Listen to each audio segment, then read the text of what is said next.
Bueno, señores asociados, muy buenas tardes para todos. Es un gusto para nosotros tenerlos nuevamente en estos espacios de aprendizaje y conocimiento diseñados y programados por el Comité de Educación. En la tarde de hoy nos acompaña el profesional Wilson Valencia, quien nos hablará sobre cómo hacer inversiones exitosas en propiedad raíz. Les informo que pueden participar con nosotros a través del espacio de preguntas y respuestas, las cuales serán socializadas por nuestro panelista. Wilson, buenas tardes, ¿cómo estás? Paula, buenas tardes, ¿cómo te ha ido? Gusto saludarte. Muchas gracias, igualmente. Adentrarnos un poquitico en el tema y me confirman, por favor, cuando ustedes estén viendo mi pantalla, por favor. ¿Me dicen? Sí, ya la estamos viendo. Vale, perfecto. Vale, entonces quiero que a partir del momento ajustemos los cinturones.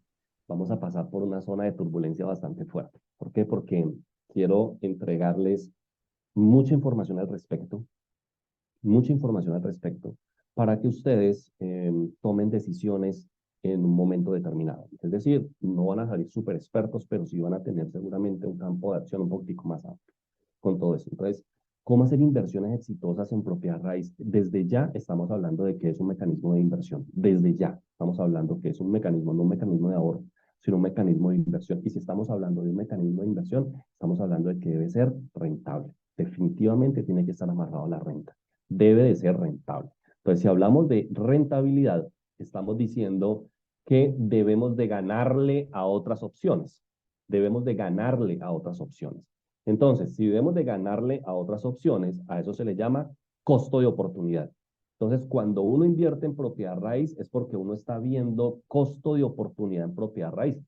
Pueden investigar también, profundizar un poquitico qué es un costo de oportunidad y cómo se calcula para que ustedes lo tengan en cuenta todos esos conceptos. No está de más saberlo, no está de más, y que lo investigues, no está de más. Entonces, costos de oportunidad, ¿cómo funcionan estos costos de oportunidad? Y es el poder ver varias opciones similares y decir dónde vale más la pena llevar mi recurso económico, mis recursos, dónde están mejor, con mejores oportunidades y con mejores alternativas. ¿En dónde?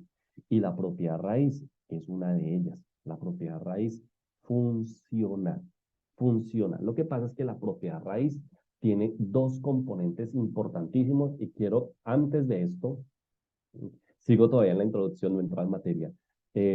Antes de esto, quiero que ustedes tengan en cuenta algo que es similar, pero no es igual. Es similar, pero no es igual. Las acciones, ustedes saben que el mercado accionario eh, funciona a través de dos tipos de cálculos. Uno puede calcular el valor de una acción de dos formas, de dos formas. Lo mismo sucede o de forma similar con la propiedad raíz. Hay dos formas como uno puede calcular los precios o las rentabilidades en propiedad raíz, más bien los precios en propiedad raíz. ¿Cómo funcionan las acciones? En las acciones funciona de dos formas. Para poder calcular el valor de una acción como tal, voy a escribir acá el valor de una acción, pues hay dos formas de hacerlo. Uno se llama valor intrínseco, valor intrínseco. Y el otro se llama valor de mercado, valor de mercado.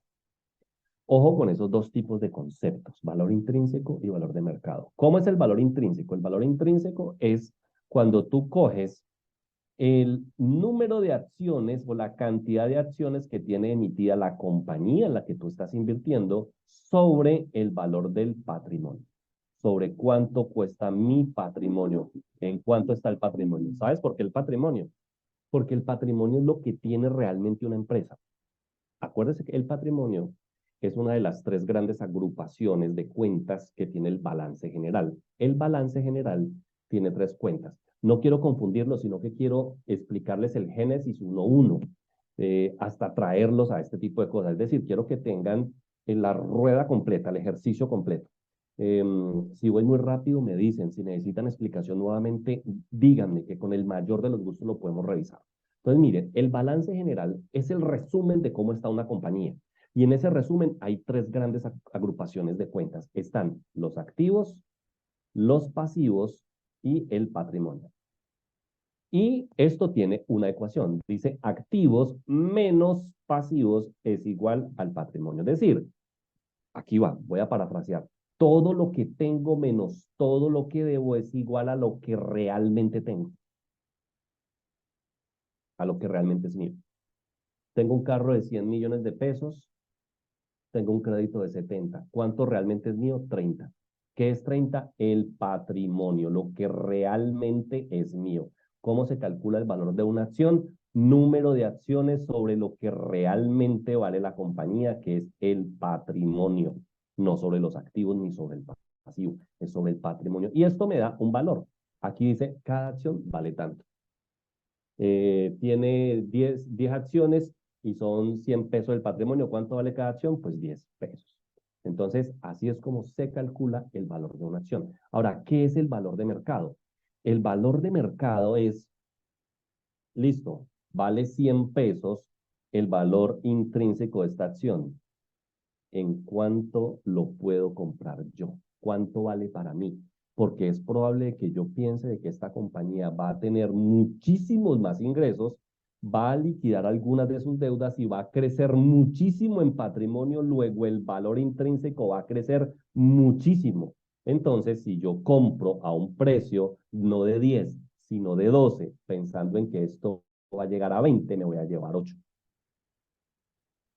Sí, está claro, es decir, hay un valor de mercado, pero hay valores de mercado que están inflados. Por eso uno dice, esa acción no vale eso. Esa acción está sobrevalorada, no vale eso. Entonces, con la propiedad raíz sucede algo similar. Una cosa es el valor de lo que realmente vale la propiedad raíz y otro es lo que están dispuestos a dar por esa vivienda o por ese proyecto de vivienda. Entonces, también sucede similar con el tema de propiedad raíz. Una cosa es lo que realmente vale, que uno a veces dice, esto es demasiado alto para ese lugar, para ese sector, para ese tipo de construcción, es demasiado. Eso está sobrevalorado. O algunas personas dicen, es el precio justo. Ahí vale normalmente esa propiedad, vale normalmente eso. Entonces, allí también sucede, como les digo, temas similares. Hay un valor intrínseco, pero también hay un valor de mercado. Ahora, ¿cuál de los dos valores uno normalmente tiene? Valor de mercado. Porque normalmente los valores de mercado casi siempre están por encima del valor intrínseco. Casi siempre están por encima. Por ejemplo, las acciones del grupo Éxito, antes de que este grupo centroamericano lo comprara, el grupo Calleja, antes de que lo compraran, este grupo centroamericano, llegaron a estar al descuento del 30%. Tuvieron un descuento del 30% las acciones de Grupo Éxito, es decir, que estuvieron por debajo de lo que valían las acciones en ese momento. Y mucha gente invirtió, lo que pasa es que había que traer mucha plata para poder entrar en un negocio, porque no dejan entrar a todo el mundo, hay que tener de verdad muchos ceros para poder entrar en este tipo de negocios. Entonces, más o menos así es como funciona este tema. Año 2024 es un año demasiado desafiante, demasiado. Yo les recomiendo de verdad, mire, si usted quiere ser ordenado, ordenada en un año en especial, es en este. Definitivamente es necesario ser ordenado, ordenada en el año 2024. Definitivamente, miren, porque es un año de muchos retos. Es un año de muchos retos. Y es un año en el que está cambiando el ciclo económico. Y desde ya les voy a adelantar un poquitico de esto. Eh, los ciclos económicos están determinados por dos variables para que usted no se le olvide nunca. Y esto es lo que hace de que sea atractivo invertir en gran parte en este tipo de portafolios como es el real estate o propiedad raíz.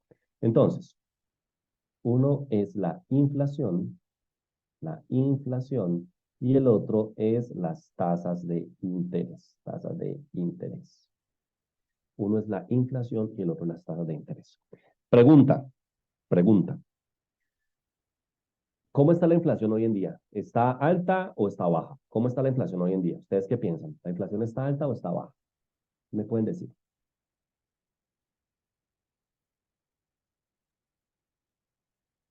Por acá nos comentan que alta.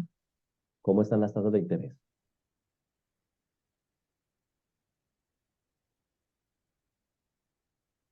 ¿Está alta o está baja? Alta, Altas. por supuesto. Entonces, ojo con esto, Paula. Tenemos una inflación alta y tenemos una tasa de interés alta. ¿Cómo está la inflación en Colombia? ¿Está retrocediendo un poquito? Sí, está retrocediendo un poquito, pero las tasas de interés no han retrocedido lo suficiente. pero están retrocediendo ya. Año 2023 catastrófico, y ahorita les voy a mostrar para el sector de la construcción en Colombia, catastrófico. Pero detrás de las catástrofes están las oportunidades. Ustedes lo saben perfectamente. Miren, es que los peores momentos de la humanidad es cuando surgen las grandes oportunidades y los grandes negocios. Es increíble decir semejante cosa tan descabellada, pero es así. Usted sabe cómo los M&M, los M&M se volvieron famosos. ¿Tú sabes, Paola, qué son los M&M, cierto? Sí, tú los consumes, por supuesto. Sí, los chocolates. Exactamente, las bolitas de chocolate, por supuesto. Ajá. ¿Sabes cuándo se volvieron famosas y gracias a qué se volvieron famosas las M&M? No, aquí. Te contaré. Gracias a la Segunda Guerra Mundial, increíblemente. Gracias a la Segunda Guerra Mundial. Porque resulta que esta compañía antes producía en Estados Unidos estos chocolaticos y se los enviaban a los soldados que estaban en el frente de batalla para que tuvieran energía y para que tuvieran algo que les gustara. Y ellos empezaron a compartir estos chocolatitos con sus aliados, los europeos. Entonces, los europeos empezaron a tener como la gana y el deseo por este tipo de cosas. Se termina la guerra y todo el mundo diciendo, esos chocolatitos, ¿dónde estaban? Y todo el mundo empezó a apetecer estos chocolatitos. ¿Cómo se llaman? M&M se propagó por la Segunda Guerra Mundial, imagínate. Imagínate. Entonces, hay momentos en los que las catástrofes generan oportunidades, generan definitivamente oportunidades. Entonces, quien compró en la semejante catástrofe del año 2023 propiedad raíz, tomó una muy buena decisión. Acuérdense que el inversionista es un bombero. Cuando todo está mal y cuando hay fuego, él se mete. Todo el mundo sale corriendo, él se mete. Entonces, lógicamente a veces muere. Lógicamente a veces muere. A veces le Luisa, por pasa. acá tenemos una pregunta. ¿Sí? Nos dicen, ¿cuál sería un valor adecuado para una acción del grupo de éxito? Hoy cerró en 15.000. Sí, es que el valor, normalmente el grupo éxito está por encima, la tasa con respecto a su valor intrínseco, más o menos a un 18%, más o menos está. Entonces, si tú lo tienes en un 15, y si se llega a subir es porque hay expectativa de que el precio suba, hay expectativa de que el grupo éxito venda más, de que tenga mejores resultados en su P&G, de que tenga más ventas, de que tenga más crecimiento, de que tenga una mejor oportunidad. Este grupo centroamericano que lo compró van a traer nuevas estrategias y van a traer estrategias que le van a permitir seguramente a la compañía tener unas mejores oportunidades de crecimiento. Si hoy está al 15, a 15.000 pesos, muy seguramente haciendo un análisis fundamental de la compañía, porque esto no es simplemente decir va a crecer o no, hay que hacer un análisis fundamental de la compañía y decir, esto va a crecer o esto no va a crecer. Uno no lo hace tanto por valor intrínseco, vuelvo y le digo. Uno lo hace es por la expectativa de lo que va a pasar. Es que uno compra en la expectativa y vende en la realidad. Ahí así funciona, una compra en la expectativa. ¿Por qué? Porque uno hace un análisis fundamental de la compañía y uno dice, es que la compañía tiene estas y estas oportunidades de crecimiento, están en estos planes de desarrollo, están en estos planes de expansión corporativa, esa compañía va a crecer, sí, pero resulta que van a invertir mucha plata en estos 2 últimos años, luego no va a crecer en 2 años, pero yo voy a invertirme a 4 o 5 años con esta compañía esperando que toda esa inversión que van a hacer repunte en unos 2 años más y allí es donde voy a ver la rentabilidad. Es decir, hay que ver muchas variables. Pero 15.000 es una expectativa seguramente de un 18% por encima de su valor intrínseco, que seguramente si la compañía acaba de ser adquirida por un grupo de este tamaño, es porque va a crecer. Así de simple. Sin ver muchas cosas, es porque va a crecer. Y porque ellos van a hacer que crezca su inversión, porque es la única forma como un inversionista gana, haciendo de que crezca. Acuérdese de una cosa. Los negocios no valen por lo que tienen. Los negocios valen por lo que producen. No se les olvide nunca. Ejemplo, les pongo un ejemplo. Si usted va a comprar una empresa, pues la empresa usted no está comprando realmente los activos de la empresa. Usted no está comprando la maquinaria, usted no está comprando los edificios, usted está comprando la capacidad de producir caja de esa empresa. Usted dice, es que yo voy a comprar todo ese tipo de cosas, pero todo eso, ¿cuánto produce? Eso es lo que yo compro. Es eso lo que compro. Y si estas personas compraron, es porque están viendo de que tienen un gran potencial. Si puedes hacerte de pronto a un paquetico de acciones de Grupo Éxito y dejarte parqueadito por un tiempito, podría ser una muy buena opción. Podría ser muy buena opción. Entonces, espero haberle contestado a nuestro asociado o asociada. Inflación alta, tasas de interés altos, cerramos año 2023 al 13, veníamos al 13.25, bajaron 25 puntos básicos el Banco de la República, el 31 de enero bajaron otros 25 puntos básicos, estamos al 12.75 y es muy probable que este año la inflación en Colombia llegue más o menos entre un 8 máximo, pero por máximo a un 9%, pero por máximo, es decir, que la inflación seguirá cayendo.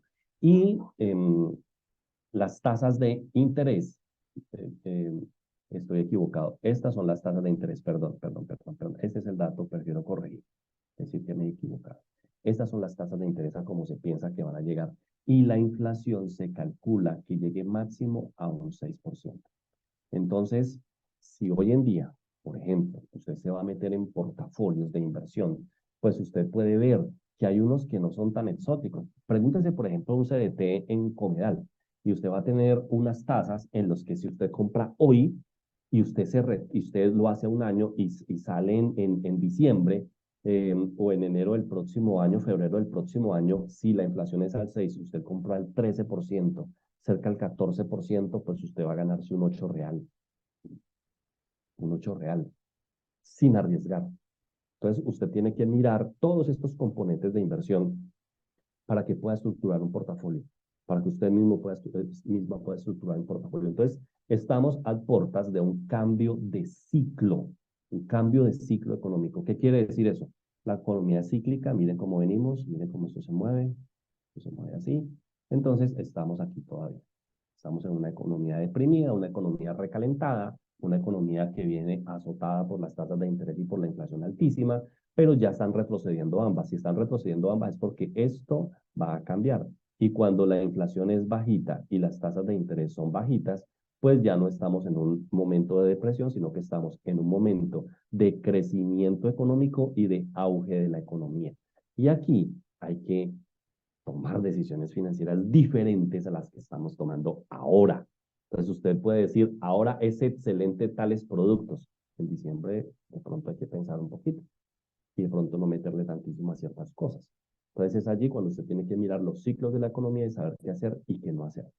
Muy bien. Año 2024, año demasiado desafiante, definitivamente es demasiado desafiante, es un año en el que yo les recomiendo de verdad controlar su vida financiera. Desde ya, Paola, les voy a regalar una herramienta de planeación financiera a todos ustedes para que hagan su planeación financiera 2024. Todo el año 2024, ustedes desde ya hagan una planeación financiera y puedan ustedes saber cuánto van a tener en total de ingresos más o menos en el año, cuánto van a tener en gastos fijos, en gastos variables ocasionales, el total de gastos, los temas de endeudamiento, los temas de ahorro, los temas de inversiones, que tengan todos ustedes más o menos claro de qué puede pasar en el año. De pronto no les va a dar exacto, de pronto no va a ser lo que ustedes podrían pensar, pero sí se puede acercar. Si uno no planea, pues cualquier cosa puede suceder. Entonces, les recomiendo esa herramienta de planeación financiera para que la puedan manejar y la puedan implementar, ¿vale? Entonces, para que lo tengan allí. Muy bien, entonces, lo que les decía, año 2023, perdón, año muy catastrófico para el sector de la construcción. Camacol dijo que las ventas cayeron en un 44%. Es más, las constructoras salieron a dar bonos de millones de pesos para que la gente comprara viviendas. El sector de la construcción bajó precios, sino que como las tasas de interés estaban altas, pues la gente decía, ¿por dónde adquiero viviendas si las tasas están altas? Bueno, hay entidades financieras que son especializadas en esto. Yo le digo, hoy en día la gente, miren, busca el Fondo Nacional del Ahorro. El Fondo Nacional del Ahorro es una muy buena alternativa, están al 7% efectivo anual, están por debajo de las entidades financieras tradicionales hoy en día y te puede ayudar muchísimo en este tipo de cosas. Entonces, para que tú lo puedas revisar.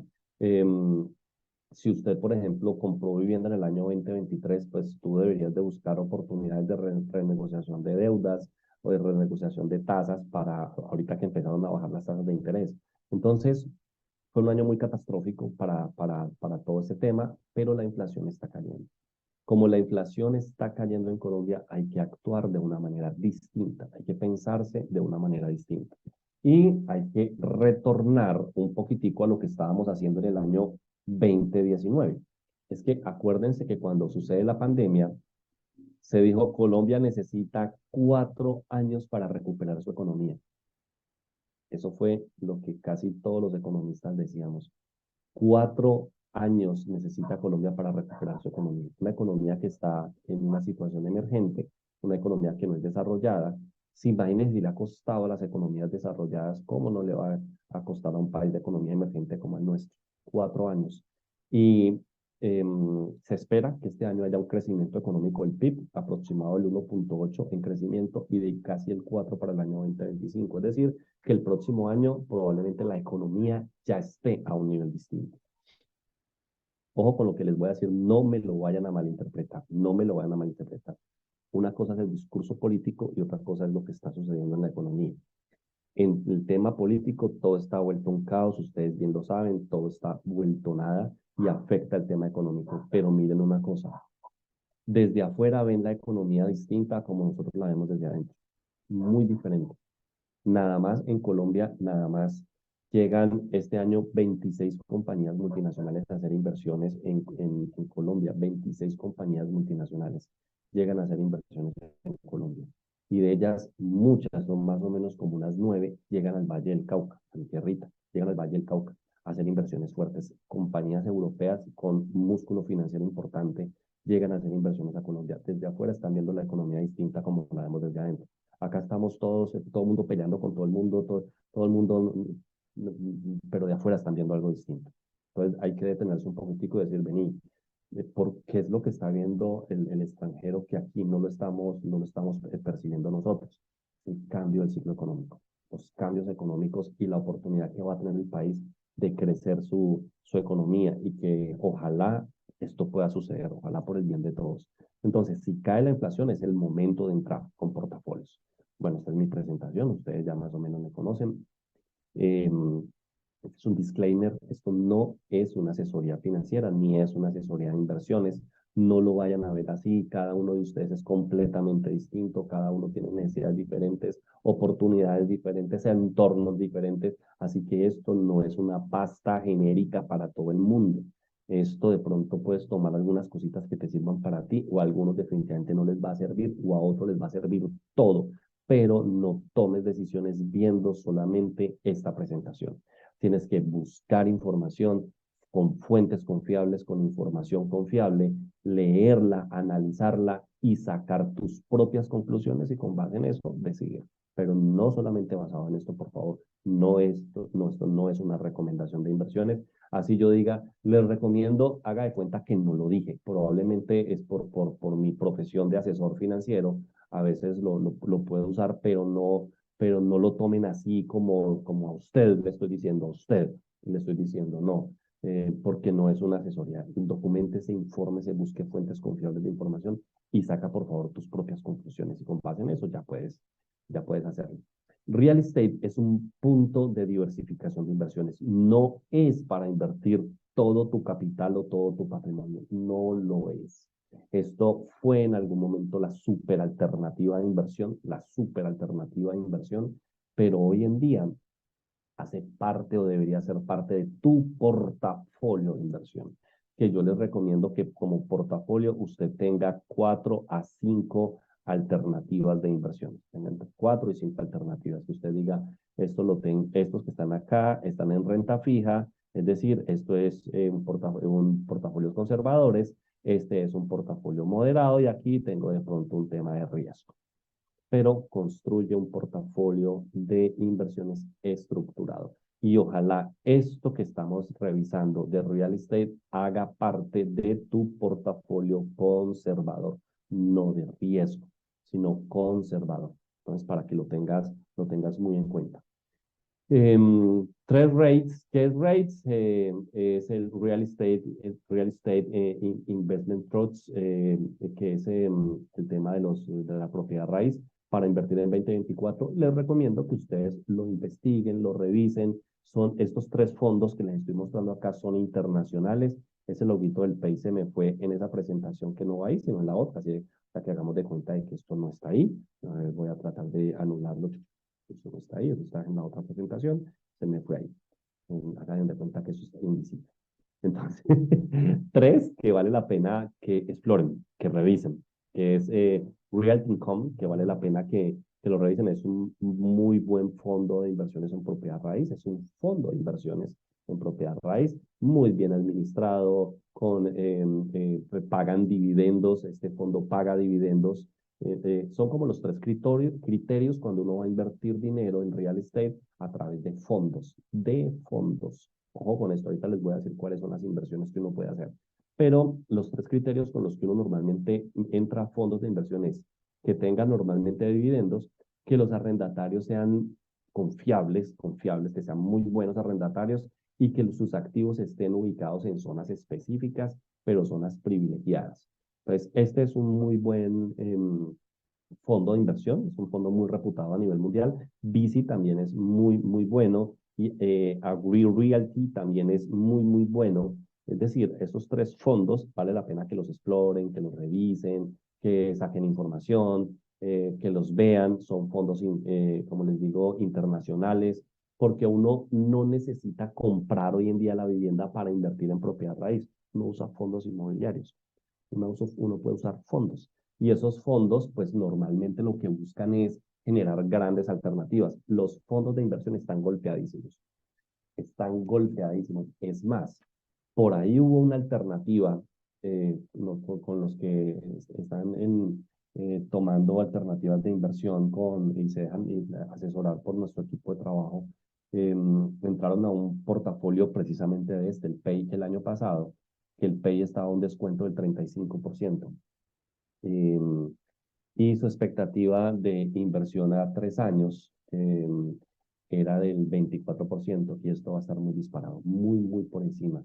¿Por qué? Porque nos coge el rally de la tasa de interés y la inflación.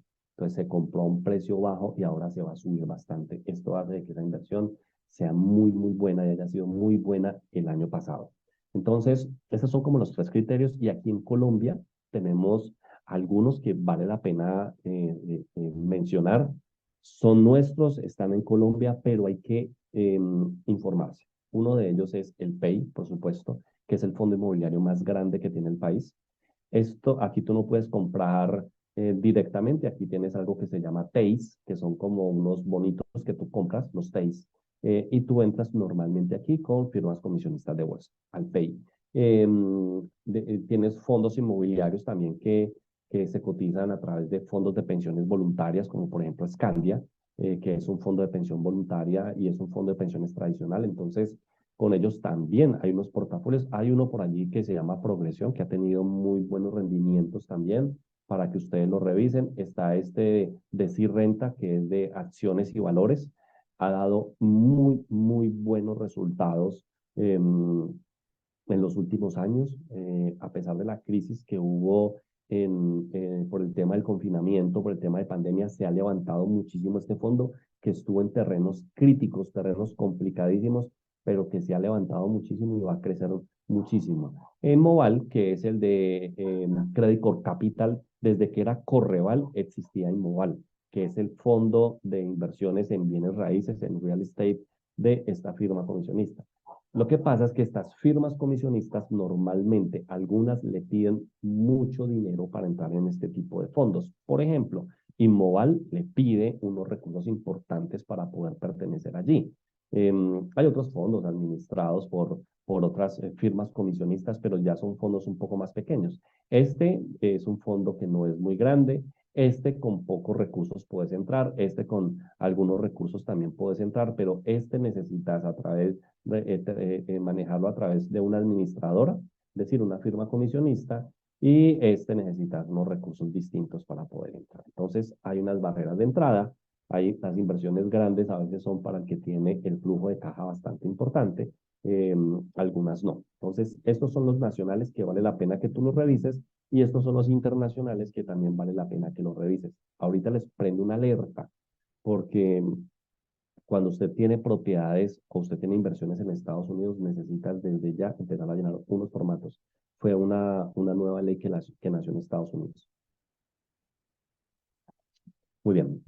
¿Hasta aquí hay preguntas o todo está bien? ¿Vamos bien? ¿Preguntas? Wilson, sí, tenemos algunas preguntas. ¿Las podemos ir solucionando? Claro, dale. Bueno, por acá nos dicen, según lo comentado sobre propiedad raíz el año pasado, ¿en dónde era bueno invertir y cómo considera la inversión en este año? Vale. Si me dices cuál año es mejor para invertir, 23, 24, es que cuando hay pánico es muy difícil invertir. Yo entiendo perfectamente. Cuando hay pánico y entrar pues en medio de la candelada y si no tengo experiencia en esto, pues me va a quemar o me va a morir adentro, o lógicamente. Entonces, esto es arrancar a conocer definitivamente. Año 2023 fue espectacular para poder invertir en este tipo de cosas, pero ¿quién va a decirle a usted que invierta en un desierto? Pues nadie, pero cuando le dicen que en Las Vegas, pues todo el mundo dice, ah, en Las Vegas entonces sí, pero en el desierto no. Entonces, eh, ¿cuándo hay que invertir? Pues cuando está en desierto, es allí, no cuando está en Las Vegas. Entonces, año 2023 fue muy crítico, por supuesto. eh, ¿Y qué podemos hacer? Podemos aprovechar que todavía no se ha generado el cambio de ciclo, todavía no. Entonces, arrancar en este momento a hacer inversiones en propiedad raíz sigue siendo una muy buena alternativa, muy, muy buena alternativa. Entonces, si tú me dices cuándo fue mejor, pues en el 23, lógicamente, pero si no entraste en el 23, pues en el 24 sigues todavía generando una muy buena posición. Tasas de interés altas, por ejemplo, año 2023, 13.25 de tasa de interés del Banco de la República, 9.28 cerró la inflación en Colombia el año pasado. Este año el panorama es distinto. Vamos a pasar, me voy a devolver un poquitico, vamos a pasar de eh, el 9.28 de inflación año 2023 a el 6.2024 y vamos a pasar del 13.25 al 8.9%. Es decir, esto que nos dice que vamos a tener unas muy buenas alternativas. ¿Por qué? Porque uno juega con esto que está aquí, uno le juega esto. Entonces uno dice, venga, es que si yo entro ya, estoy entrando a una tasa de inflación del 12.75. Si yo entro al 12.75 y espero que esto caiga, pues probablemente esté comprando caro. Pero si yo invierto en este momento con una tasa de interés alta, pues miren que la inflación va a caer. Y si la inflación cae, pues mi tasa real va a ser muy alta. Recuerden una cosa, las tasas reales, tasa real, ya te hacen muy buenas preguntas. La tasa real, ¿a qué es igual?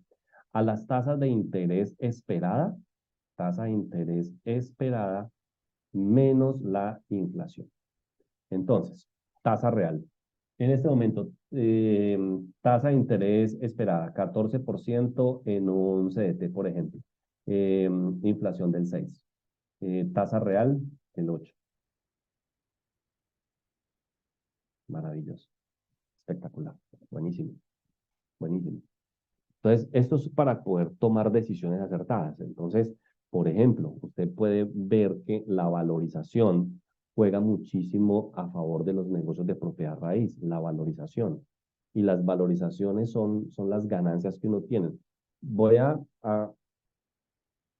aclarar 4 conceptos rápidamente. Una cosa es la valorización y otra cosa es la ganancia. Otra cosa es la desvalorización y otra cosa es la pérdida. Son 4 conceptos distintos. Uno podría decir que estos dos son iguales y uno podría decir que estos dos son iguales y no es cierto. Por ejemplo, usted compró una casa en 200 millones hace un año y hoy está en 300 millones. ¿Cuánto le has ganado a esa casa? Compraste en 200 millones y ahora esa casa está en 300 millones. ¿Cuánto le has ganado a esa casa en este momento? ¿Qué me dicen ustedes? ¿Cuánto le has ganado a la casa?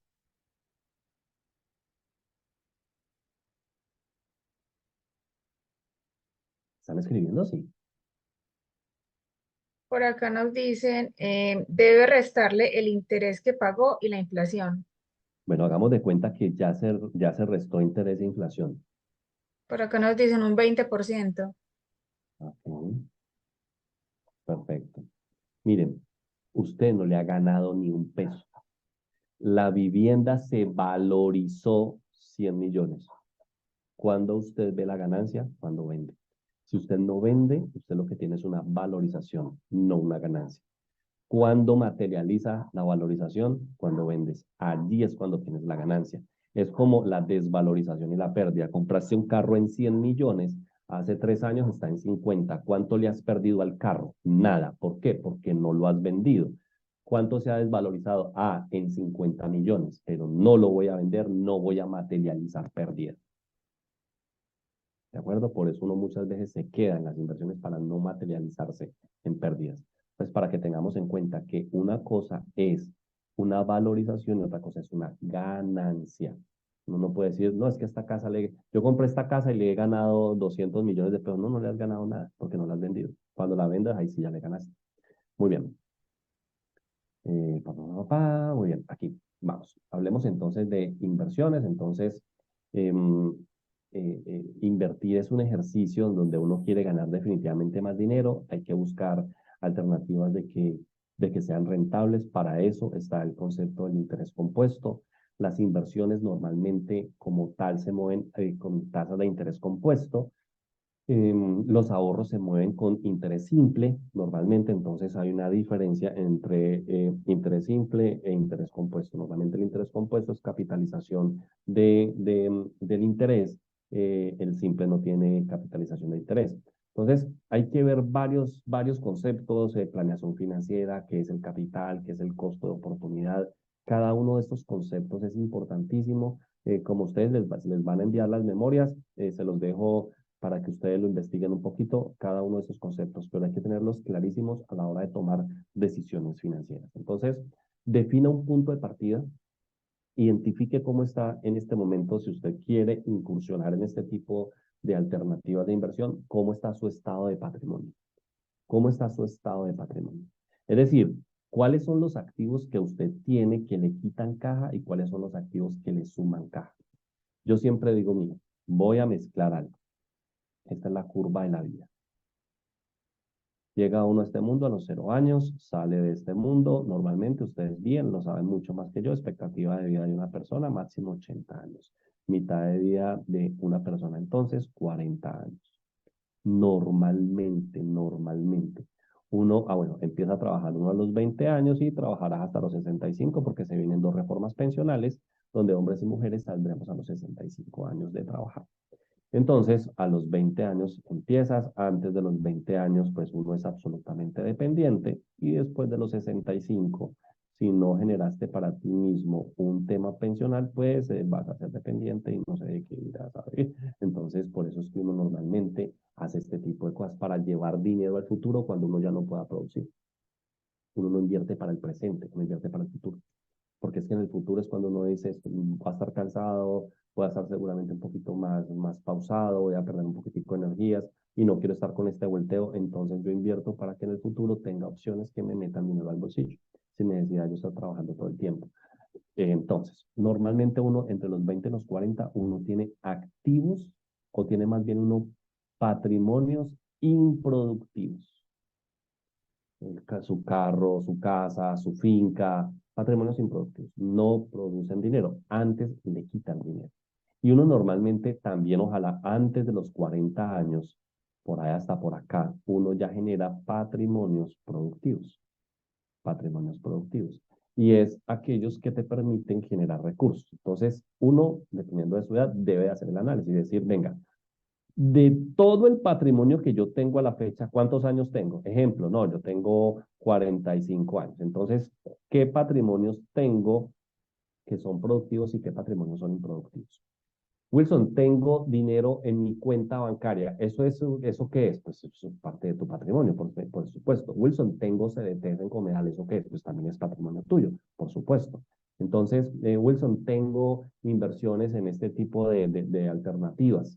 Eso es patrimonio. Entonces, Mire qué activos le suman caja y cuáles activos le quitan caja, para que usted vaya viendo cómo está su tema de generación de recursos. Y revise que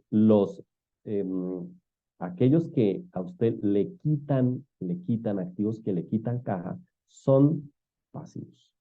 Son pasivos. Lo que le quita a usted caja es realmente un activo que no le genera nada. Eso es realmente un pasivo, un ingreso que no le genera. Y los que son activos que sí me generan son unos patrimonios productivos. Patrimonios productivos.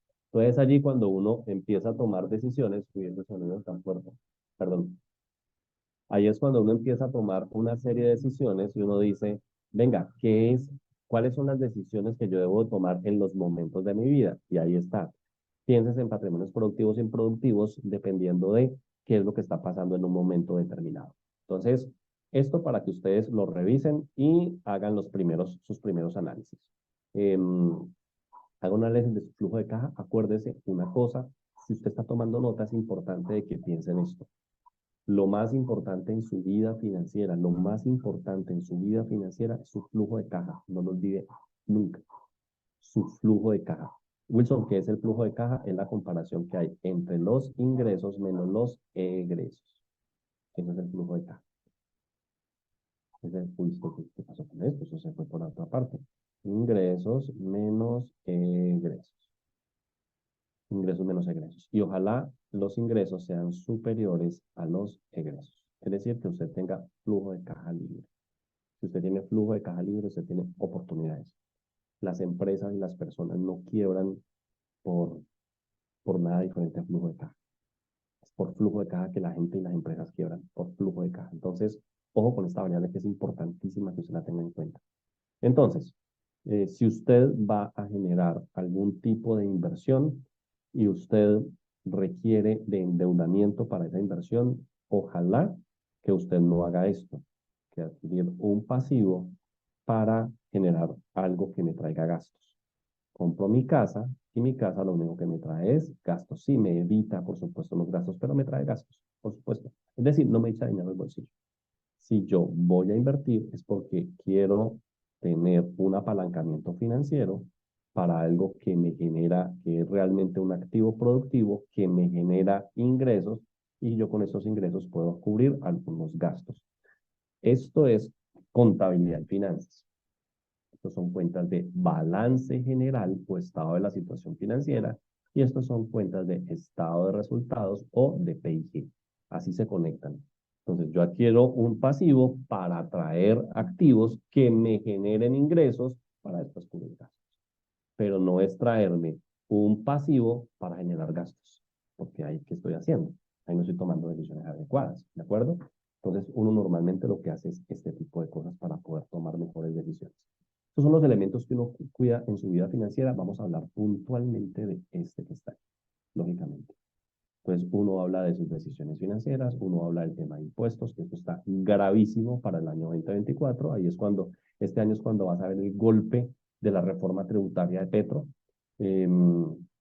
La ley 2277 de diciembre del año 2022, que entró en vigencia desde el 1 de enero de 2023 y que le golpea muchísimo su bolsillo en materia de patrimonios y en materia de declaración de renta. ¿Por qué? Porque bajó demasiado los topes. Los porcentajes siguen, pero los topes están por el piso. Entonces, prepárese, le recomiendo desde ya, haga planeación fiscal, revise con su contador una simulación de qué pasó con el año pasado, así todavía no salga la información exógena de la DIAN, se lo recomiendo, para que provisione de una vez el pago del impuesto ahorita que te toca pagar o que nos toca pagar ahorita en agosto, entre agosto y septiembre, octubre de este año. Ojo con eso. El tema inmobiliario, que es un tema de inversiones como tal, las otras portafolios de inversión, los temas legales que uno normalmente pues como que le presta atención, los seguros y por supuesto temas de planes de retiro anticipado, que es lo que uno debería estar pensándose hoy en día. Entonces es un objetivo que uno debería estar persiguiendo. Yo como me pensiono, no tengo que esperar 26 años a que el sistema pensional me pensione, uno no necesita eso, uno necesita máximo para poder generar un plan de retiro laboral anticipado entre 7 y 10 años como máximo. En eso estoy trabajando a nivel personal en este momento, en tener un plan de retiro anticipado, que en un par de añitos seguramente ya estará fijo. ¿Qué quiere decir eso? De que tendré un patrimonio productivo produciendo un recurso diversificado, y con ese patrimonio puedo cubrir mis gastos fijos de ahí para allá y van a tener siempre su valorización, su actualización de valor. Muy bien.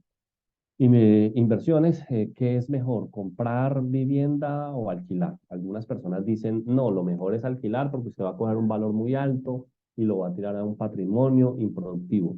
Si ese es el concepto, sí, si la persona es inversionista, sí, pero si no sabe moverse en esto, no lo haga.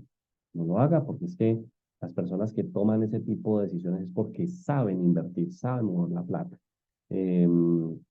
Porque pues arrendar para acabar con todo el recurso, pues como que no tiene sentido. Entonces, piénsese en las cosas que usted quiere frente a las cosas que usted puede. Entonces, usted quiere una vivienda, piense en los costos de adquisición de vivienda, hay unos gastos que se vienen allí, que usted debe pagar, que son más o menos el 8% del valor de adquisición de una vivienda. Si usted quiere de pronto sostener esta vivienda, usted sabe que normalmente pues hoy en día la gente compra viviendas en propiedad horizontal, vertical, propiedades compartidas. Entonces hay una administración, hay unos mantenimientos, unos extras, unos temas, o sea, todo esto usted lo debe tener muy, muy calculado. Inversiones rentables, ¿la propiedad raíz es rentable, sí o no? Por supuesto que sí, y yo esto lo repito, lo he repetido hace mucho tiempo, todavía se sigue sosteniendo la relación 3-1. Si hay relación 3-1 en materia de inversiones en propiedad raíz, porque esto sigue siendo bueno, a pesar de que la gente no se endeude. ¿Saben por qué? Porque Colombia es una conejera donde, donde somos 53 millones de habitantes, éramos 50 millones antes de pandemia y en 3 años crecimos en 3 millones de habitantes por el tema de inmigración. Y aquí más o menos son 600.000 colombianos nuevos que llegan al año, es decir, las mamás que traen sus bebecitos. Aunque esto ha retrocedido, las cifras han retrocedido. Pero, ¿eso qué quiere decir? Es que hay más familias consolidándose, más familias creciendo y mucha gente buscando vivienda, 3 personas o 3 familias buscando vivienda, una sola oferta para ellos. Mientras esto se sostenga 3-1, el negocio de la propiedad raíz será excelente. Será muy buena alternativa, será excelente, mientras esta relación se sostenga. Entonces, ¿qué es el real estate o la propiedad raíz? Es el motor de nuestra economía. Ustedes vieron después de pandemia, ¿cuál fue el sector de la economía que salió primero a trabajar que no era el sector salud? Pues el sector de la construcción fue el primero que salió a la calle a trabajar como tal, eh, siempre y cuando se mantenga esta proporción, será buenísimo. Eh, Aspectos culturales, aquí, por ejemplo, no sé si donde usted vive en su región tienen un dicho similar o es este mismo dicho. Tener casa no es riqueza, pero no tenerla es pobreza. Yo no sé si ustedes lo han escuchado. Eso es un tema cultural, es un tema cultural. Entonces, y la gente pues de una asocia tema de vivienda, y hay que tener casa, y hay que tener casa, mi hijo tenga la casa, mi hija compre la casa, compre apartamento, compre vivienda, la presión social de los papás y todo ese cuento. Entonces, la gente sale a adquirir vivienda, la gente sale a comprar. Ahora, hay dos negocios. Usted me dirá, Wilson, ¿qué es mejor entonces? ¿Comprar para vender o comprar para alquilar? Ese es un capítulo que vamos a ver ahorita. Entonces hay unas necesidades de bienes raíces y hay una sensación de poder cuando usted compra vivienda y todo ese tipo de cosas, usted se siente dueño de algo cuando en la realidad no lo es tanto. No es sino que espere su impuesto, el cual ya salió y se dará cuenta que no es tan dueño como pensaba. Bueno, muy bien. Tipos de inversiones, inversiones propias en real estate, inversiones propias e inversiones en fondos inmobiliarios. ¿Tenemos alguna otra pregunta, Paola, o estamos bien? Wilson, tenemos muchísimas preguntas, pero no sé si las hacemos ya o las dejamos para el final. No, no, hazme unitas, Vale. porque si no, al final nos quedamos hasta las 11:12. Bueno, por acá nos dicen, actualmente estamos en decrecimiento. ¿En decrecimiento de qué? ¿De la economía? Esa es la pregunta, yo me imagino que sí, de la economía.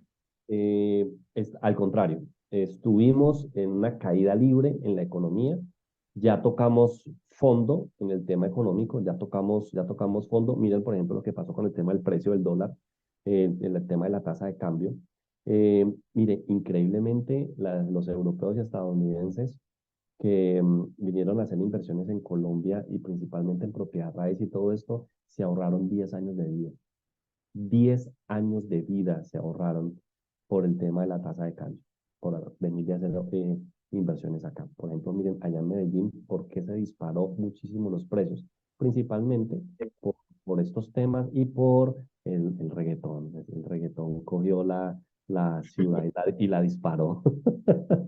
Claro, pero ¿por qué? Porque los grandes reggaetoneros se fueron a vivir allá. Entonces, pues todo el mundo quiso pegar allá. No quiero entrar en esa discusión. Paola, ¿hay otra pregunta? Y por acá nos dicen, ¿qué opinas de las acciones de Canacol y su gran caída por la no construcción del viaducto? Sí, claro, es que todas estas malas noticias son malas para el que ya está montado en ellas, por supuesto, son malas para el que ya estaba montado, pero para el que va a entrar no, porque es que el que va montado tuvo una desvalorización, para el que entra ahorita va a comprar a precio de descuento. Entonces, el poder entrar en este tipo de alternativas, en este tipo de oportunidades, va a tener una oportunidad de crecimiento. Por eso uno le dice a la gente, no se salga todavía no, aguántese un poquito. Lo que pasa es que tener el músculo para poder persistir es muy difícil, yo lo sé. Y más cuando uno, pues la plata es fruto de su trabajo, no plata de que me la regalaron, no es un producto de un regalo. Entonces, como alternativa, yo pienso que sí puede ser un muy buen momento para poder atender este tipo de alternativas, principalmente de la organización como tal. Me endeudé a finales del año pasado, en el mes de octubre, en propiedad raíz. ¿En qué momento es pertinente renegociar la deuda teniendo en cuenta que las tasas de interés ya bajaron medio punto? Sí, ok. Hay una opción, como yo les decía ahorita, de buscarse de pronto una compra de cartera con el Fondo Nacional del Ahorro. Está al 7%. Está al 7%, que es una muy buena tasa, o esperarte hacia el segundo semestre del año, que ya las tasas de interés hayan caído muchísimo más y allí salir a renegociar o hacer compra de cartera. ¿A cuánto se refiere con recursos importantes? Cuando estábamos hablando de los Sí, al fondos, inicio. de Al los inicio, fondos, ajá. por ejemplo, Credit Corp Capital, que es el fondo de inversiones más grande que hay en este momento en el país, pues mira, hay opciones en las que se necesitan 3.000 millones. El valor mínimo, 500. O sea, son recursos importantes. Ahí está. Wilson, si quieres, continuamos y ahora aclaramos más inquietudes, ¿vale? Vale, perfecto, vale. Mira, por ejemplo, un CDT con Credit Corp Capital, la tasa mínima para poder ingresar es 50 millones de pesos, el monto mínimo para poder ingresar.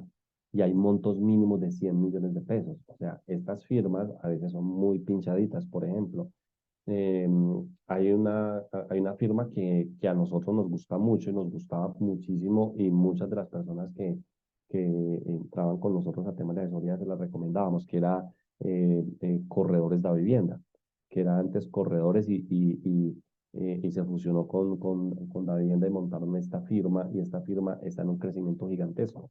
Recibían personas de 100.000 pesos para aperturar cuentas de inversión. Ahora el valor mínimo es 250 millones. O sea, si no aprovechaste con valores pequeños, te toca que buscar otras alternativas distintas.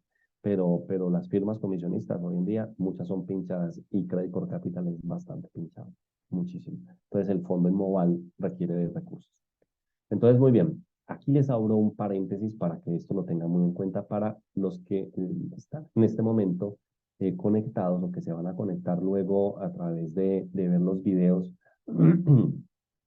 Si usted tiene propiedades en Estados Unidos, usted está obligado a declararlo a través de un formato que se llama información de propiedad beneficiaria. Esto es obligatorio. porque si tú no lo haces, vas a tener multas de $500 diarios. Entre el momento en que lo debiste haber presentado, en el que ya salió la ley, y el momento en que lo presentaste. Entonces, si te has demorado 10 días, ya no son $500, sino $5.000, y así sucesivamente. Entonces, ojo con este tipo de cosas. Si usted tiene propiedades en Estados Unidos, nos toca salir a declararlo lo más pronto posible para no tener problemas. Ojo con esto, porque las inversiones en Estados Unidos son muy buenas, por supuesto. Si usted está en fondos inmobiliarios, no. Es si usted es dueño o, perdón, si usted está en fondos o es inversionista, también lo debe hacer. Qué pena, corrijo. También lo debe hacer. Debe de colocar usted dónde tiene recursos. Entonces, esto para que tú lo tengas muy en cuenta acá en una reforma. Tipos de negocios en propiedad raíz hay 1000, pero les voy a traer los más importantes. Estos son los más importantes, los más reconocidos. Rentas cortas. ¿Saben qué es rentas cortas? Esto es nuevo, bueno, no tan nuevo. ¿Saben qué es esto? Rentas cortas. Un Airbnb, por supuesto. En que usted renta por días, usted renta por una semana o usted renta por un mes en especial. Esos son rentas cortas. Airbnb es una de las plataformas que revolucionó definitivamente el mercado inmobiliario en el mundo. Entonces, similar, sacaron la idea de Uber y la implementaron al sector inmobiliario. Entonces, rentas cortas. Wilson, tener un apartamento Airbnb es bueno, ¿sí o no? ¿Eso es bueno o es malo? Yo les digo, miren, no es ni bueno ni malo, es todo lo contrario. Es decir, a eso hay que darle un análisis, eso hay que revisarlo, hay que hacerle un tema de gastos y costos operativos y ver las oportunidades de rentabilidad que tienen. Cada caso es particular porque no es un negocio igual para todo el mundo. Entonces, revisemos este tema. Rentas cortas. Segundo, renta tradicional. ¿Cuál es la renta tradicional? Compro un apartamento y lo alquilo. Y mi arrendatario me firma por un año y ya lleva 3, 4 años en mi apartamento. Eso es una renta tradicional. Wilson, si yo compro un apartamento para alquilarlo, ¿ese negocio es bueno, sí o no? Si compraste un apartamento para alquilarlo, no. Sin saber valores, te digo no. Sin saber valores. Porque es importantísimo que tú revises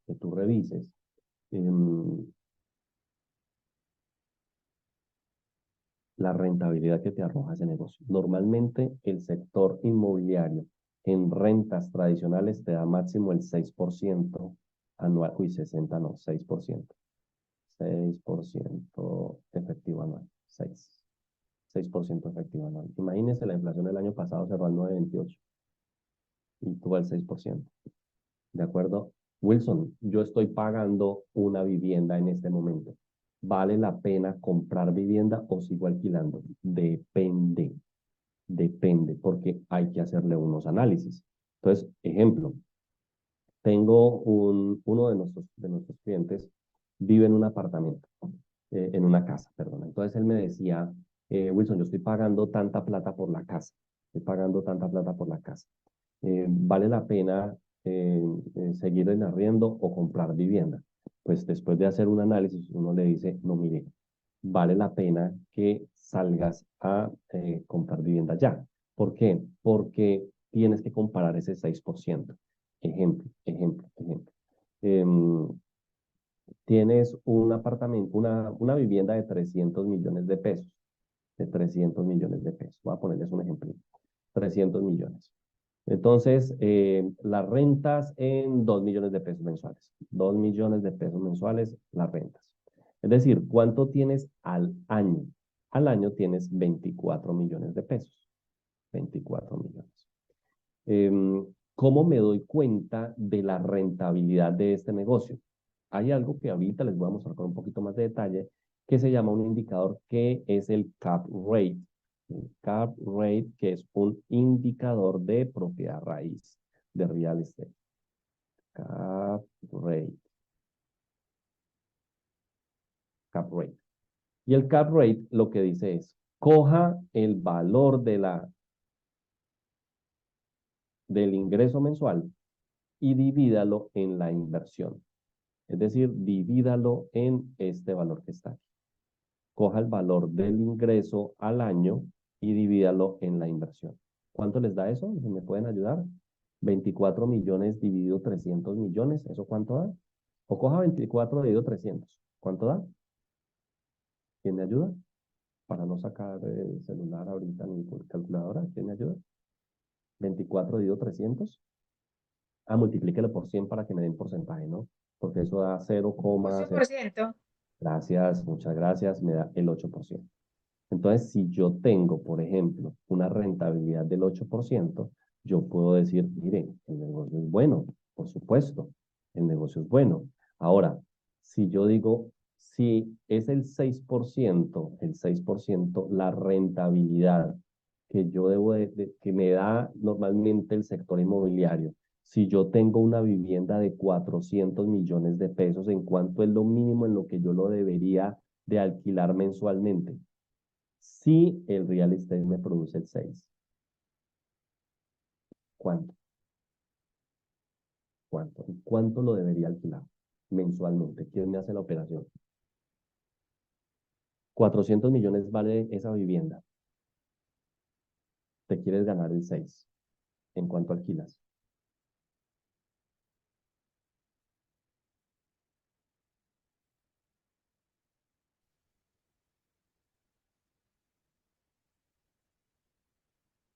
Hola. 2.400.000.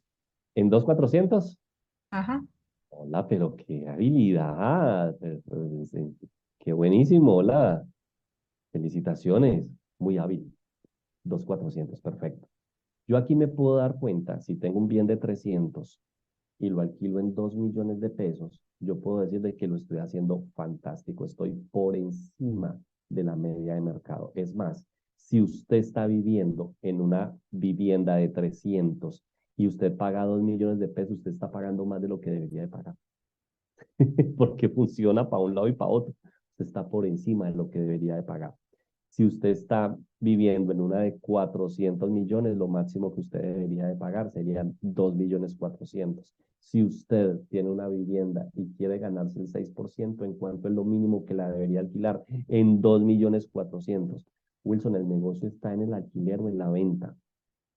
Si es apartamentos, no es venta. Si es apartamentos, es alquiler. No es alquiler, perdón, es venta. Si es apartamentos, no es alquiler, es venta. Si es casa, puede ser para alquiler, puede servirte para alquiler. ¿Por qué? Porque tú tienes opciones de tirarte un segundo piso, hacer una reforma, hacer 2 apartamentos, otros 2 arriba, yo qué sé. Y tienes un solo piso, no tienes que buscar más alternativas de pisos, ya lo tienes un solo espacio allí. Entonces, esto para que ustedes lo tengan muy en cuenta. Entonces, revisen si usted está pagando más de lo que debería de pagar si usted vive en arrendamiento, o piénsense en si yo voy a ir a alquilar esa casa o ese apartamento que más o menos están en 500 millones, ¿cuánto es lo máximo que yo debería de pagar por ese arriendo? Ya más o menos sabe, ya lo tiene más o menos. Si yo compro ese apartamento de 500 millones de pesos, ¿en cuánto es lo mínimo que lo debería alquilar? Si yo llego a tener un apartamento de 400 y lo alquilo en 2 millones de pesos, estoy perdiendo plata. Estoy perdiendo plata. De hecho, de entrada, alquilarlo al 6% ya es perder plata. ¿Por qué? Porque la inflación estuvo en 9,28 y este año va a ser ahora el 6, probablemente. Entonces, como que no estás haciendo mucho.